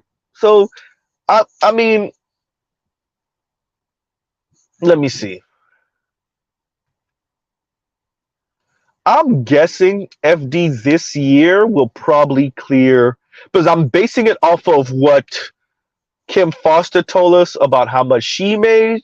I don't think but this is the thing, is Kim Foster earning that 300 strictly off of YouTube, right? And we know that what's her face? Real Talk with Yanni is earning 6 figures off of her YouTube channel, and she got almost half as much as FD Signifier. So give or take, FD probably making 200, 2 something, 3 something, right? He probably cleared this year. So yeah, you could definitely make your wife a stay-at-home wife, 2 kids, stay-at-home wife at 2 something, 3 something, right? And you make your content as unoffensive as humanly possible, so you can get all that ad money. Then you might be getting a couple dollars off of super chats, and then yeah, all that. Yeah. No, he's gonna be making some money, right? He's definitely not Mr. Z, right?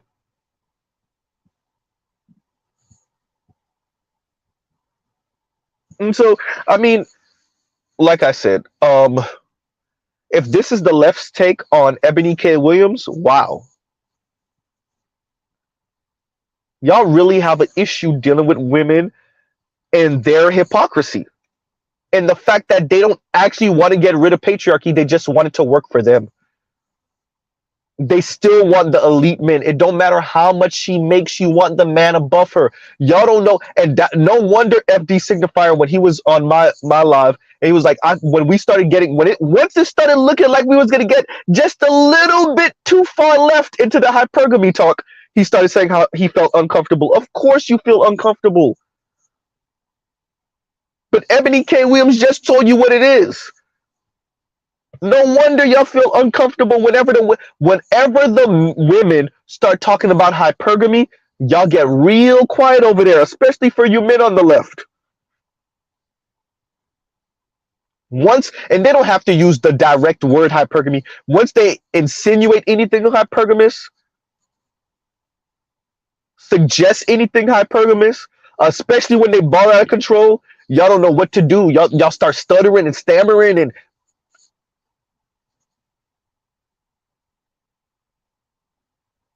because it flies in the face of all the anti-gender norm stuff y'all doing over there.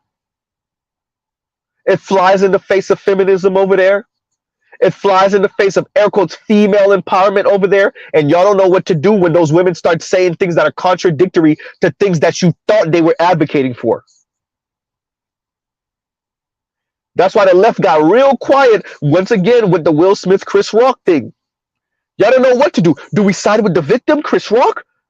Or do we side with the perpetrator, Will Smith, because he was air quotes defending his wife's honor? But do we even believe in a wife's honor if we're trying to get rid of patriarchy? Oh my God, what do we do? We're in a conundrum.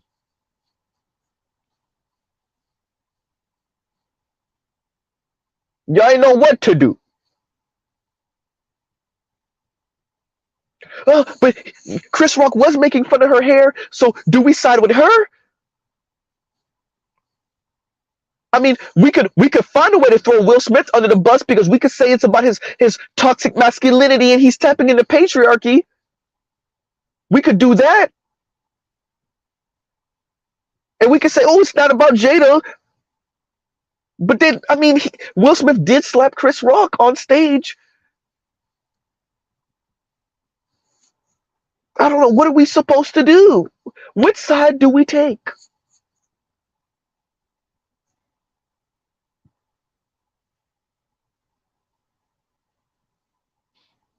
Right.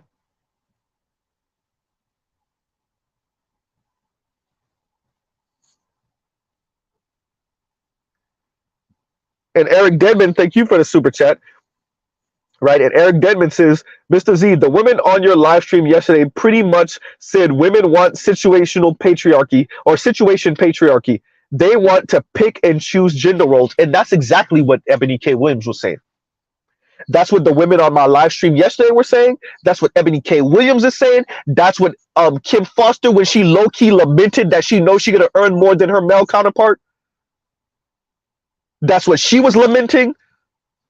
And FD signifier Josh and Eddie over here copping pleas for those type of women who low-key still want patriarchy.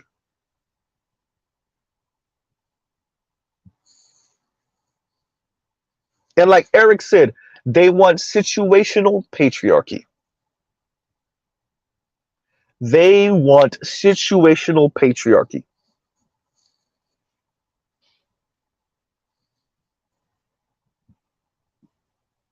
And Eddie don't know how to address that. Maybe he does. The brother was he got it just a little bit. He was willing to say just a smidge more than FD and Josh. Josh, it don't even look like Josh really understand what the hell is going on. I'm no offense to the brother, but when you start talking about financial literacy and when you start talking about Ebony having a strong personality, it's like I don't know, like you just completely missing the mark or missing what this conversation's about. My apologies to the brother. I truly am not trying to. I'm not Ebony K. Williams, so I'm not trying to be condescending, right? But this was not that conversation. Eddie looked like he's willing to go just a little bit further, but FD, no, FD just Ebony K. Williams couldn't be more blatant. And for FD to try to cop please and tie himself into a pretzel and try to be as empathetic as humanly possible, and while trying to talk about how black men are insecure and we need to be more resilient, and no. You say we need to be more resilient. Meanwhile, this 40-year-old is throwing a temper tantrum about the men that she can't keep. Maybe she could get them. Maybe they'll have sex with her. Maybe they'll stick around for a month or two, but she can't keep them. And she's throwing a fit in her own way, but you're talking about how we're the ones who's not resilient. Yeah, that's it.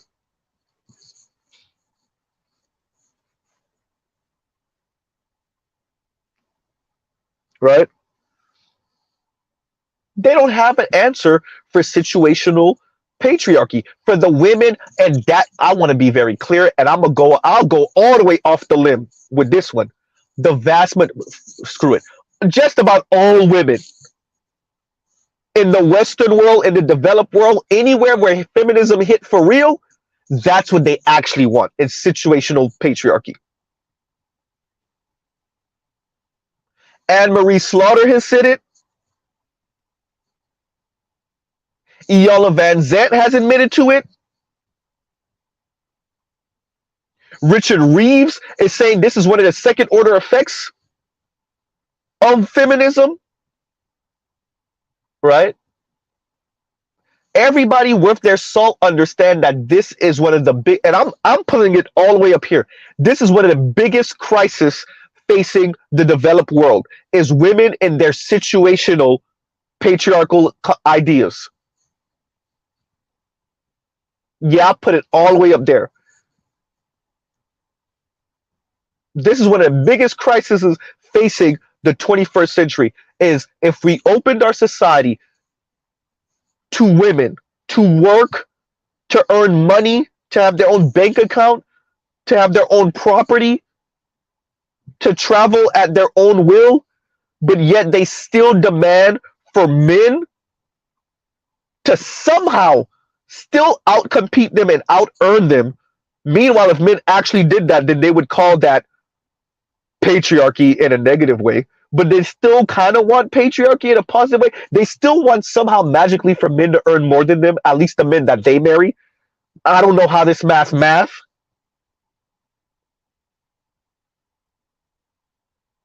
This is situational patriarchy. This is on and off switch for feminism and patriarchy.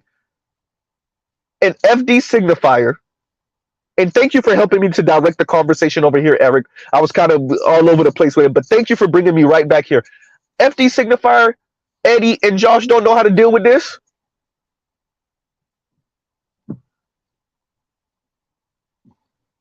It's situational patriarchy. That's what Yanni really wants. That's what Paris thinks she got right now. That's what Chrissy really talking about. That's what Crystal and Karazin really. That's why they want the white dudes. Even FD, that blinking you'll miss it when you said divestment. Yeah, you kind of get it. You kind of get it.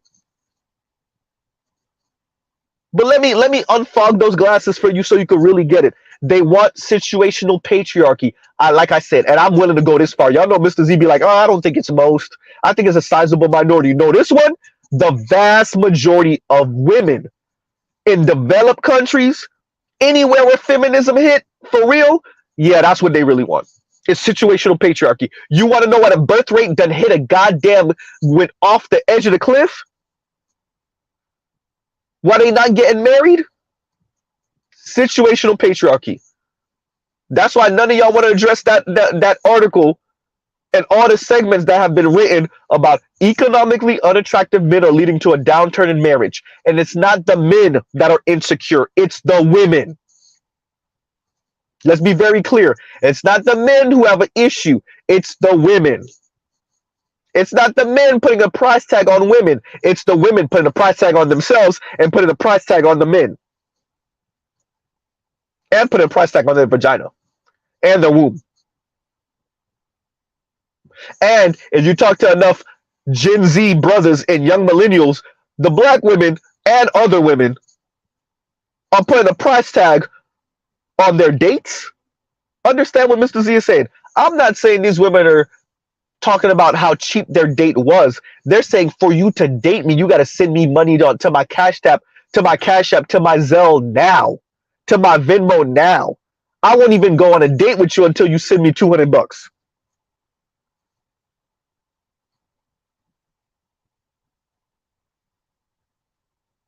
Yeah.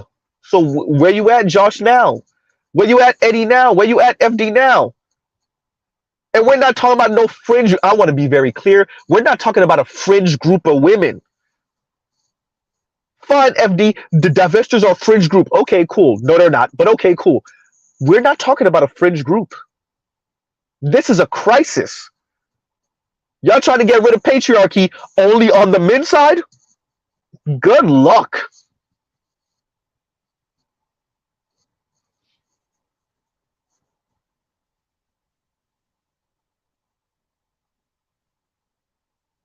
Right?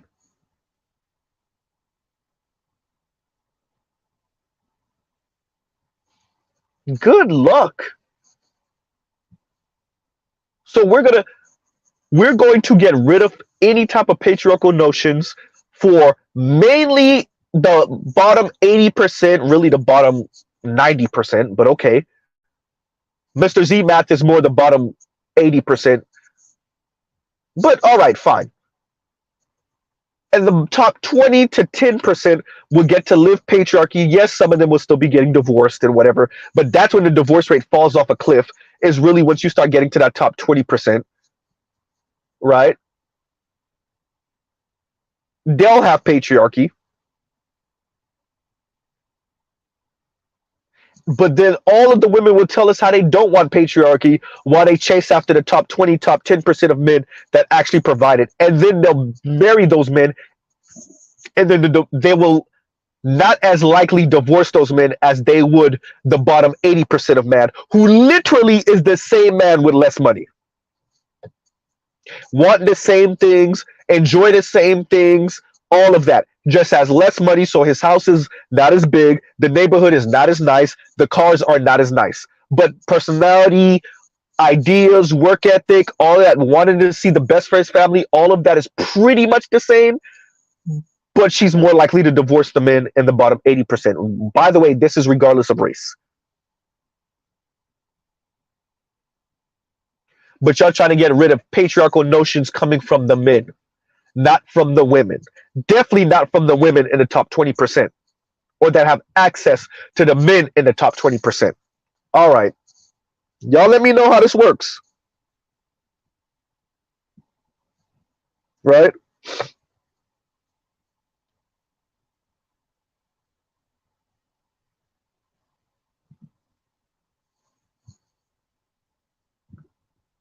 Y'all let me know how this works.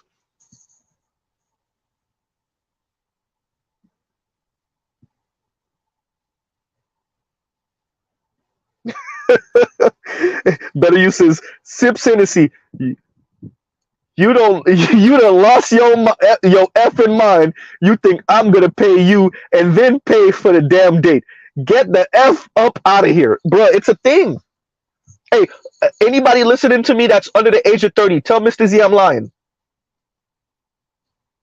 Anyone in here? There's what I'm looking at 68 people.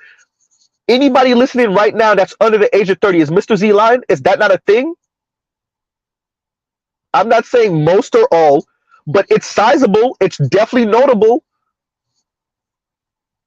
Yeah, better you. That's a yep. It's a thing, bro. And I'm not saying you didn't hear about this before. I'm just reiterating it for people. Yeah, this is a thing. Women tell you send me some money to my Cash App, and it could be something as small as $50, but still send me some money to my Cash App before we can even go on this date. Send me money to show me you're really interested. Send me money to my Venmo, to my Zelle, to my Cash App, and then I'll send you my number, and then we'll see where it goes. And then maybe we'll go on a date. So it's not even, remember, we're not even saying they're telling you to send the money to go on the date. No, send me money before I even send you my number. So remember, we're talking about young people now. They're meeting up at random places, or they see each other at random places. They get each other's social media information. What's your IG, right? What's your TikTok? What's your whatever? What's your Twitter? All right, cool. They do the DM, they'll talk, blah, blah, blah. All right, before I give you my number, you got to send me something.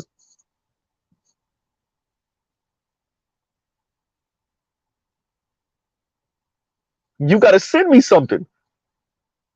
So the brother's sending money to hopefully get the date. He's sending money to get the number to hopefully get the date. God damn.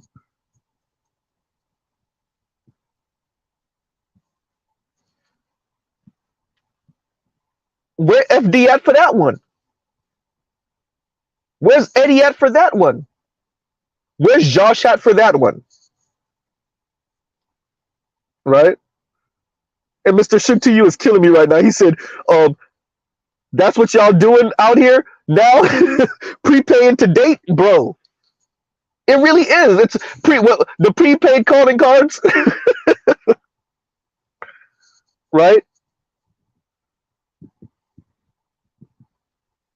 And that's in a weird way, we could tie that right to Ebony K. Williams. It's money talk.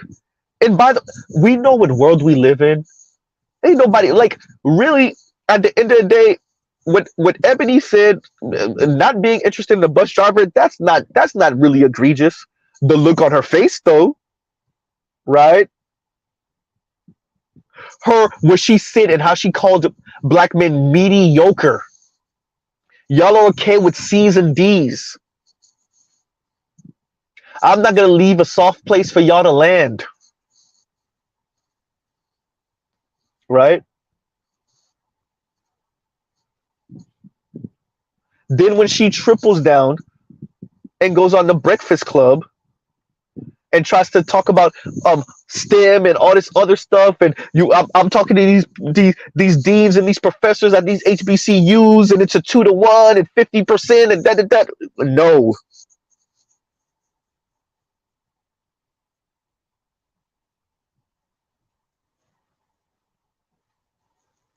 Right?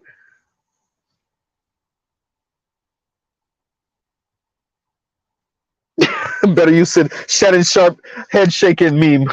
I couldn't do it, bro. Not me.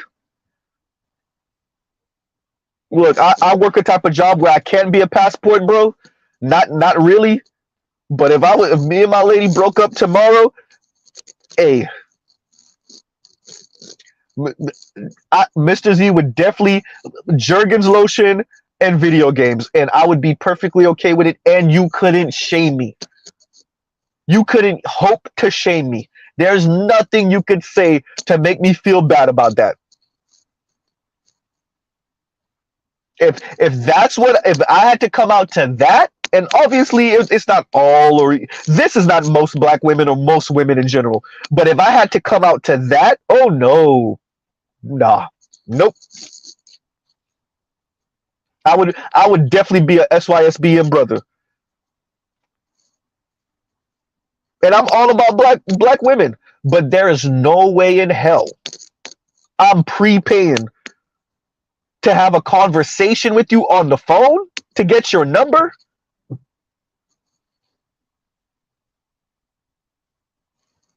Oh hell nah.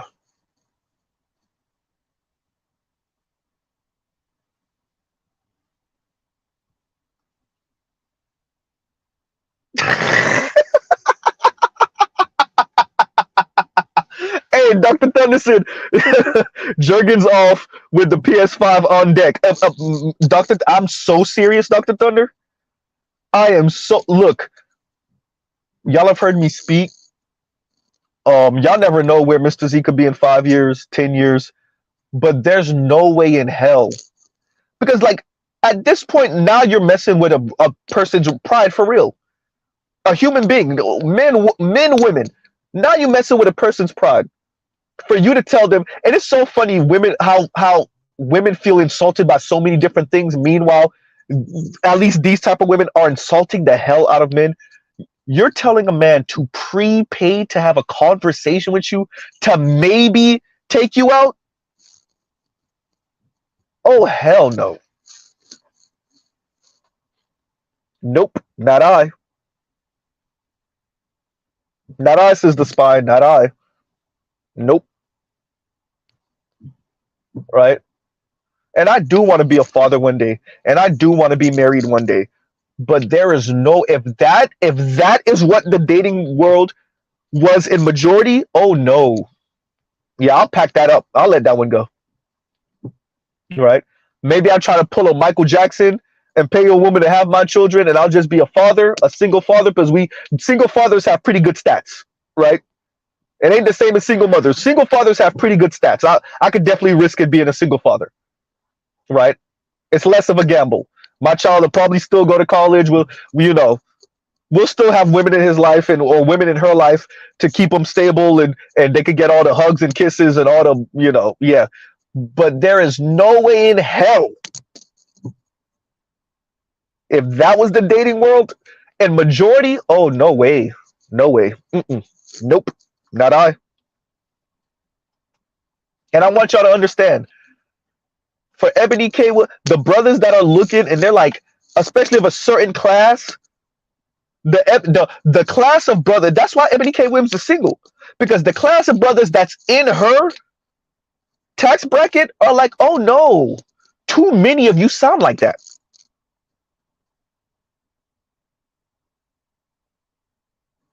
Right? Too many of you sound like that. That's why Ebony is single, because so many brothers are going SYSBM on that level, or Passport Bros on that level. Talking about Byron Allen. Well, there you go. And why wouldn't they? Like, let's really think about this. Why wouldn't they? And I saw the segment with DL Hughley. DL Hughley said it exactly. If I'm working this hard and you're not taking the journey with me, and you're waiting at the finish line or some fictitious finish line that I meet for you to give me a chance, what makes you think I want you at that point? Right? And so be it. If you say, well, I got here by myself, you got there by yourself out of your own choosing. There's a difference. I'm okay with you taking the journey with me, and I'll take the journey with you.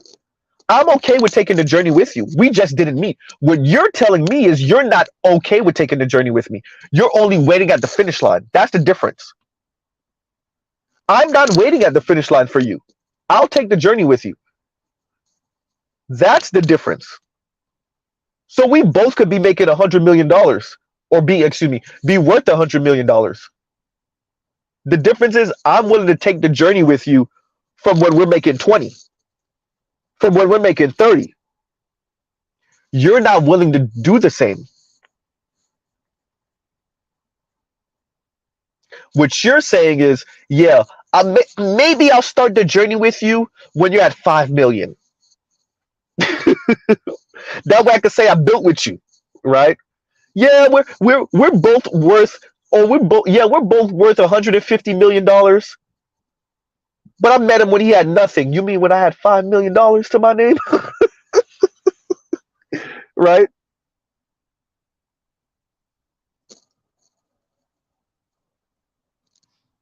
And Leon says it cost about $35K to $50K. My cousin bought a baby. Look, that's all right. We can finance that. 35. That ain't the worst thing in the world. People be financing cars for 35,000 and take them about what, 6, 7, 8 years. Could y'all believe we got 8-year car financing nowadays? I'm just saying, right? So that's okay if I want a baby that bad, and I don't want to have to deal with any issues with a mother. Okay, $35,000 financing for 7, 8 years. Yeah, that ain't the worst thing in the world. We could do that, right? Let's see. Finance a baby for $35,000. That's going to take me 7, 8 years to pay off. Or have Ebony K. Williams, a less successful Ebony K. Williams as a baby mama. Oh, hell no. As an ex-wife. Oh, hell no. Right? So we could finance the baby, and then we could have a little, slider that I'm speaking Dade County now. A little slider that we come through, we put on retainer, right? Right? And like, I know, shout out to Dr. Thunder, I know to all my Christian folks, this is sacrilegious as hell what Mr. Z is saying. But hell no. if the dating scene was Ebony K. Williams and these newfangles out here trying to get prepaid situations, oh no, I'm sorry to all my Christian folks. There is no way in hell I would be getting married. Now, all of this is hypothetical. We know it's not exactly that as of yet. We ain't all the way there yet. It ain't in critical mass yet. But if it was, oh no. Oh no. Yeah, Mr. Z would go buy him a baby and then have, a little something coming through once every other week, once a month. And that'll be good enough. I'll be okay with that. Why not? If the dating scene was a mix between the Kim Fosters, Ebony K. Williams, Stefco's, Yanni's, the women that were in my comment section yesterday, and then the women that's trying to get prepaid before they could even give you their number, and then you still paying for the date. Oh no, yeah, no, I'm sorry. Nope. Can't do it. Nope.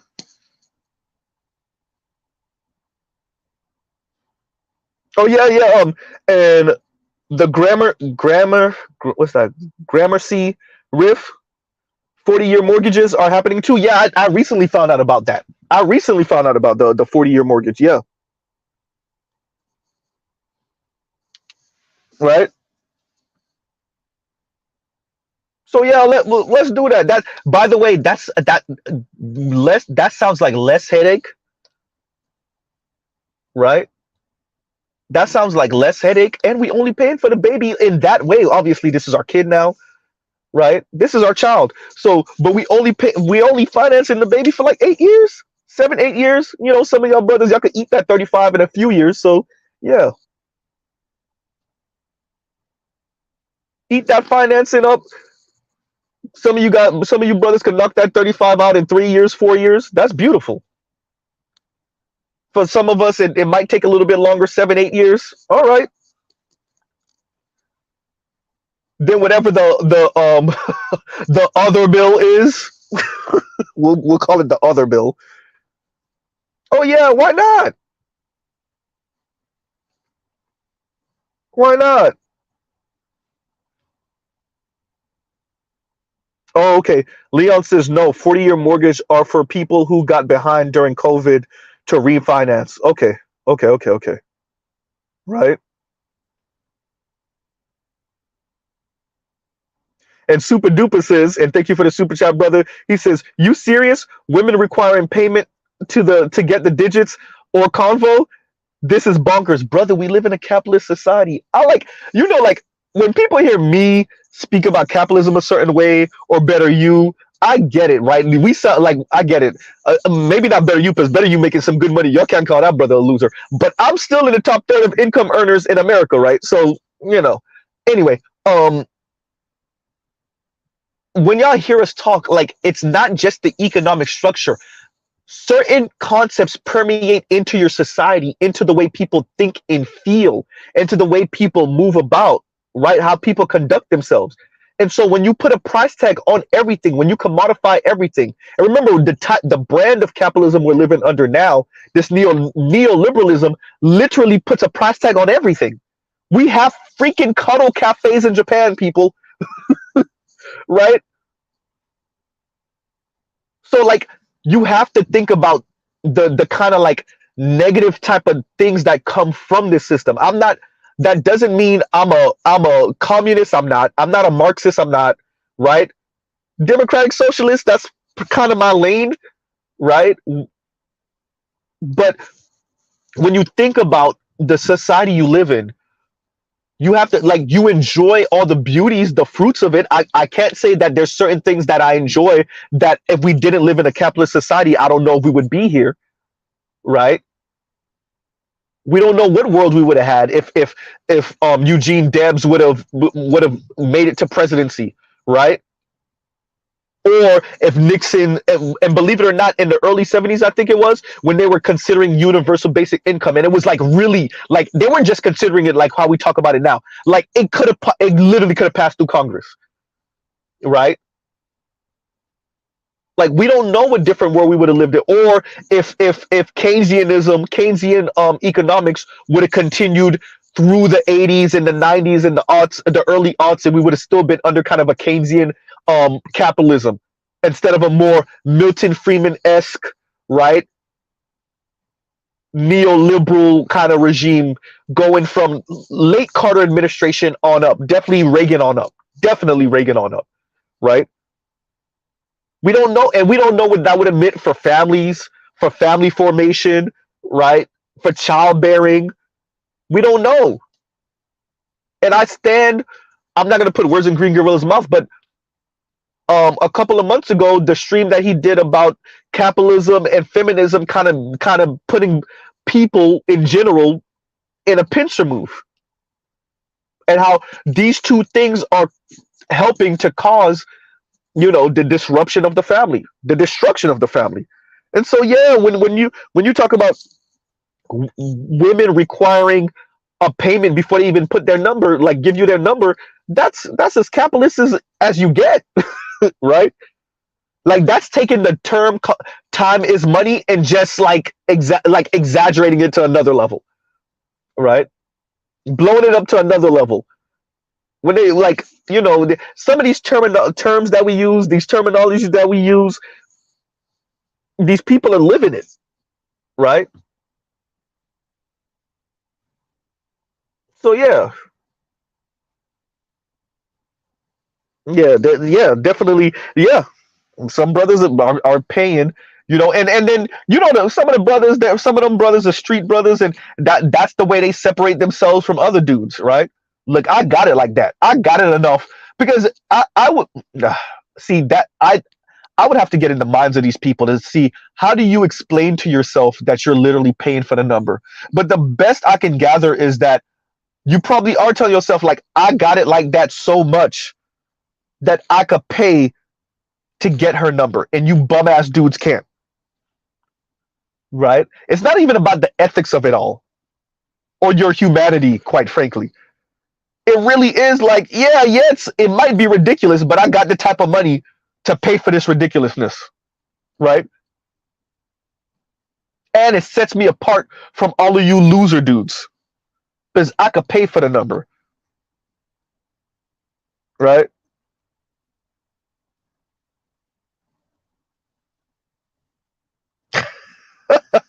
Leon sounded like Corey Holcomb, and Leon said, Eb may be worth $3 million. He's talking about Ebony K. Williams. Ebony K. Williams is maybe worth $3 million, but that cat is worth $40. Hey, we really don't know because she's not in a relationship. We really can't gauge it, right? Last time we checked, she's really not in a relationship. She's not married. She has no children. So we don't really know what that vagina is worth because she's not married. And she's not even in a relationship, so we can't even put a number on it. And I don't know how much I am for putting numbers on people, right? But definitely, if we were going to, we can't because we can't base it off of her past because once again, that's her past. She's never been married, so we can't. I mean, and if we were going to base it off her past, it would be on who she was married to, not who she was engaged to, or not who she has sex with, or not who she's dated, but who she's been married to, and she's never been married. Right? So, yeah.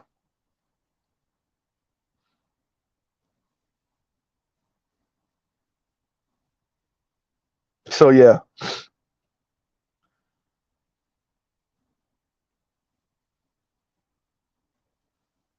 So, yeah. Leon killed me with that $40. That leave that up for a little bit. Man, look, at the end of the day, we're gonna end it out because I'm doing Black Manosphere show of the week, so I gotta be back in like 4 hours. So on Black Manosphere show of the week, I actually want to speak about neoliberalism a bit.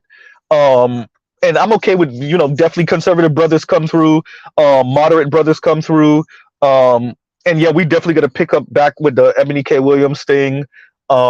FD renewed it again. I told y'all every time y'all bring it up, I'm there because I find it fascinating, and I find the way we took this conversation as in the Black community fascinating, absolutely fascinating. I find it fascinating how Ebony K. Williams was able to go from talking about her and her preferences to switching it up and like insulting blue collar men and calling us mediocre and saying we're okay with C's and D's and insulting our parents too, by the way, um, to tripling down on the Breakfast Club. So I find it fascinating. That's why whenever somebody of note speaks about it, I'm there. Because I love to see different people's take of this conversation. And it's fascinating to be like, wait a minute, but she said what she said and she meant it. What is there to interpret? What are we missing? We're not missing anything. She said what she said, right? And to watch people try to cop pleas for her or be extra sympathetic towards her or say we missed it or why are black women told to settle and blah blah blah. And I'm like, well, don't settle. Nobody's telling you to settle.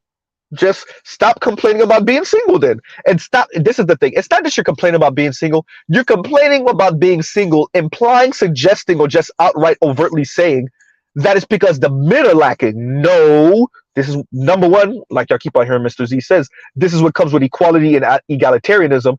And two, stop throwing men, black men, under the bus because you're single. What does you being single have to do with us? Right? Go find the men in your tax bracket and ask them why they haven't married you yet. Right? That's what this is about. At the end of the day, and let's wrap up. At the end of the day, dear FD Signifier, dear Eddie, there's no way I got this far. Dear Josh, this is not about black men's insecurity. This is not about black men lack of resilience, FD Signifier. This is not about any of that. Once again, the part y'all just are too scared and shaking in your boots to talk about. This is about why Ebony K. Williams' class of black women, once again, that are open to dating and marrying outside of the black race. So this is not about what black men aren't doing. The question is simply, and it will remain, why is Ebony K. Williams' class of black women single? They are looking to be married, they admit it. They are looking to have children, they admit it. They are educated. Some of them are very attractive, right? They are connected. Some of them are famous.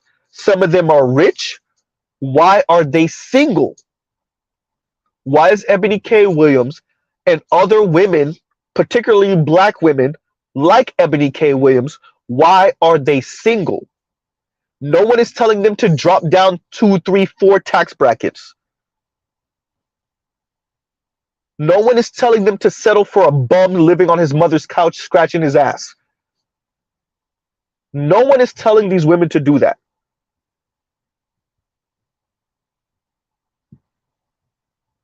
The question remains, why is Ebony K. Williams and other women, particularly black women like her, single? That is the question. It has nothing to do with black men and their insecurities, their lack of resilience, their hypocrisy, because Kevin Samuels said the same thing, but Ebony can't say it.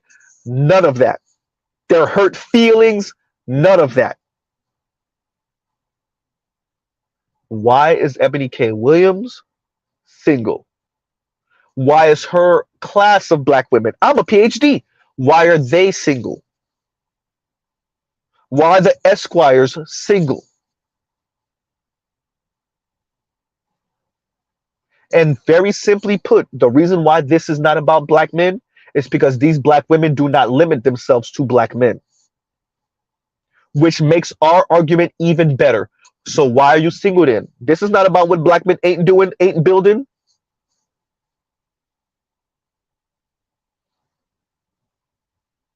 Right?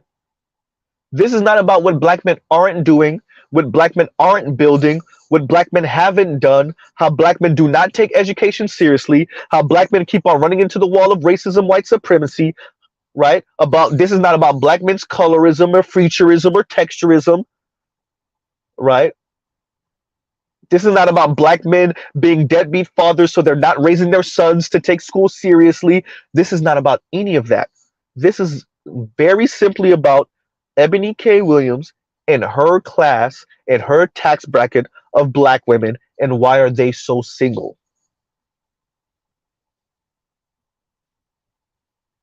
This is not about Ebony K. Williams having a strong attitude.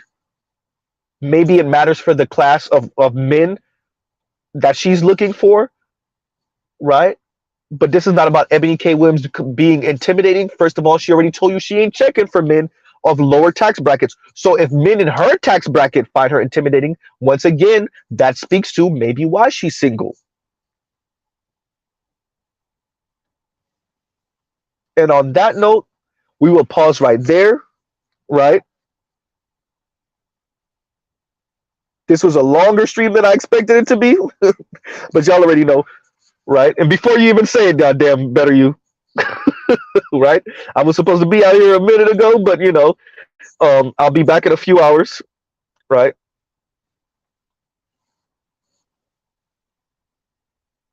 But like I said, we'll pause right here.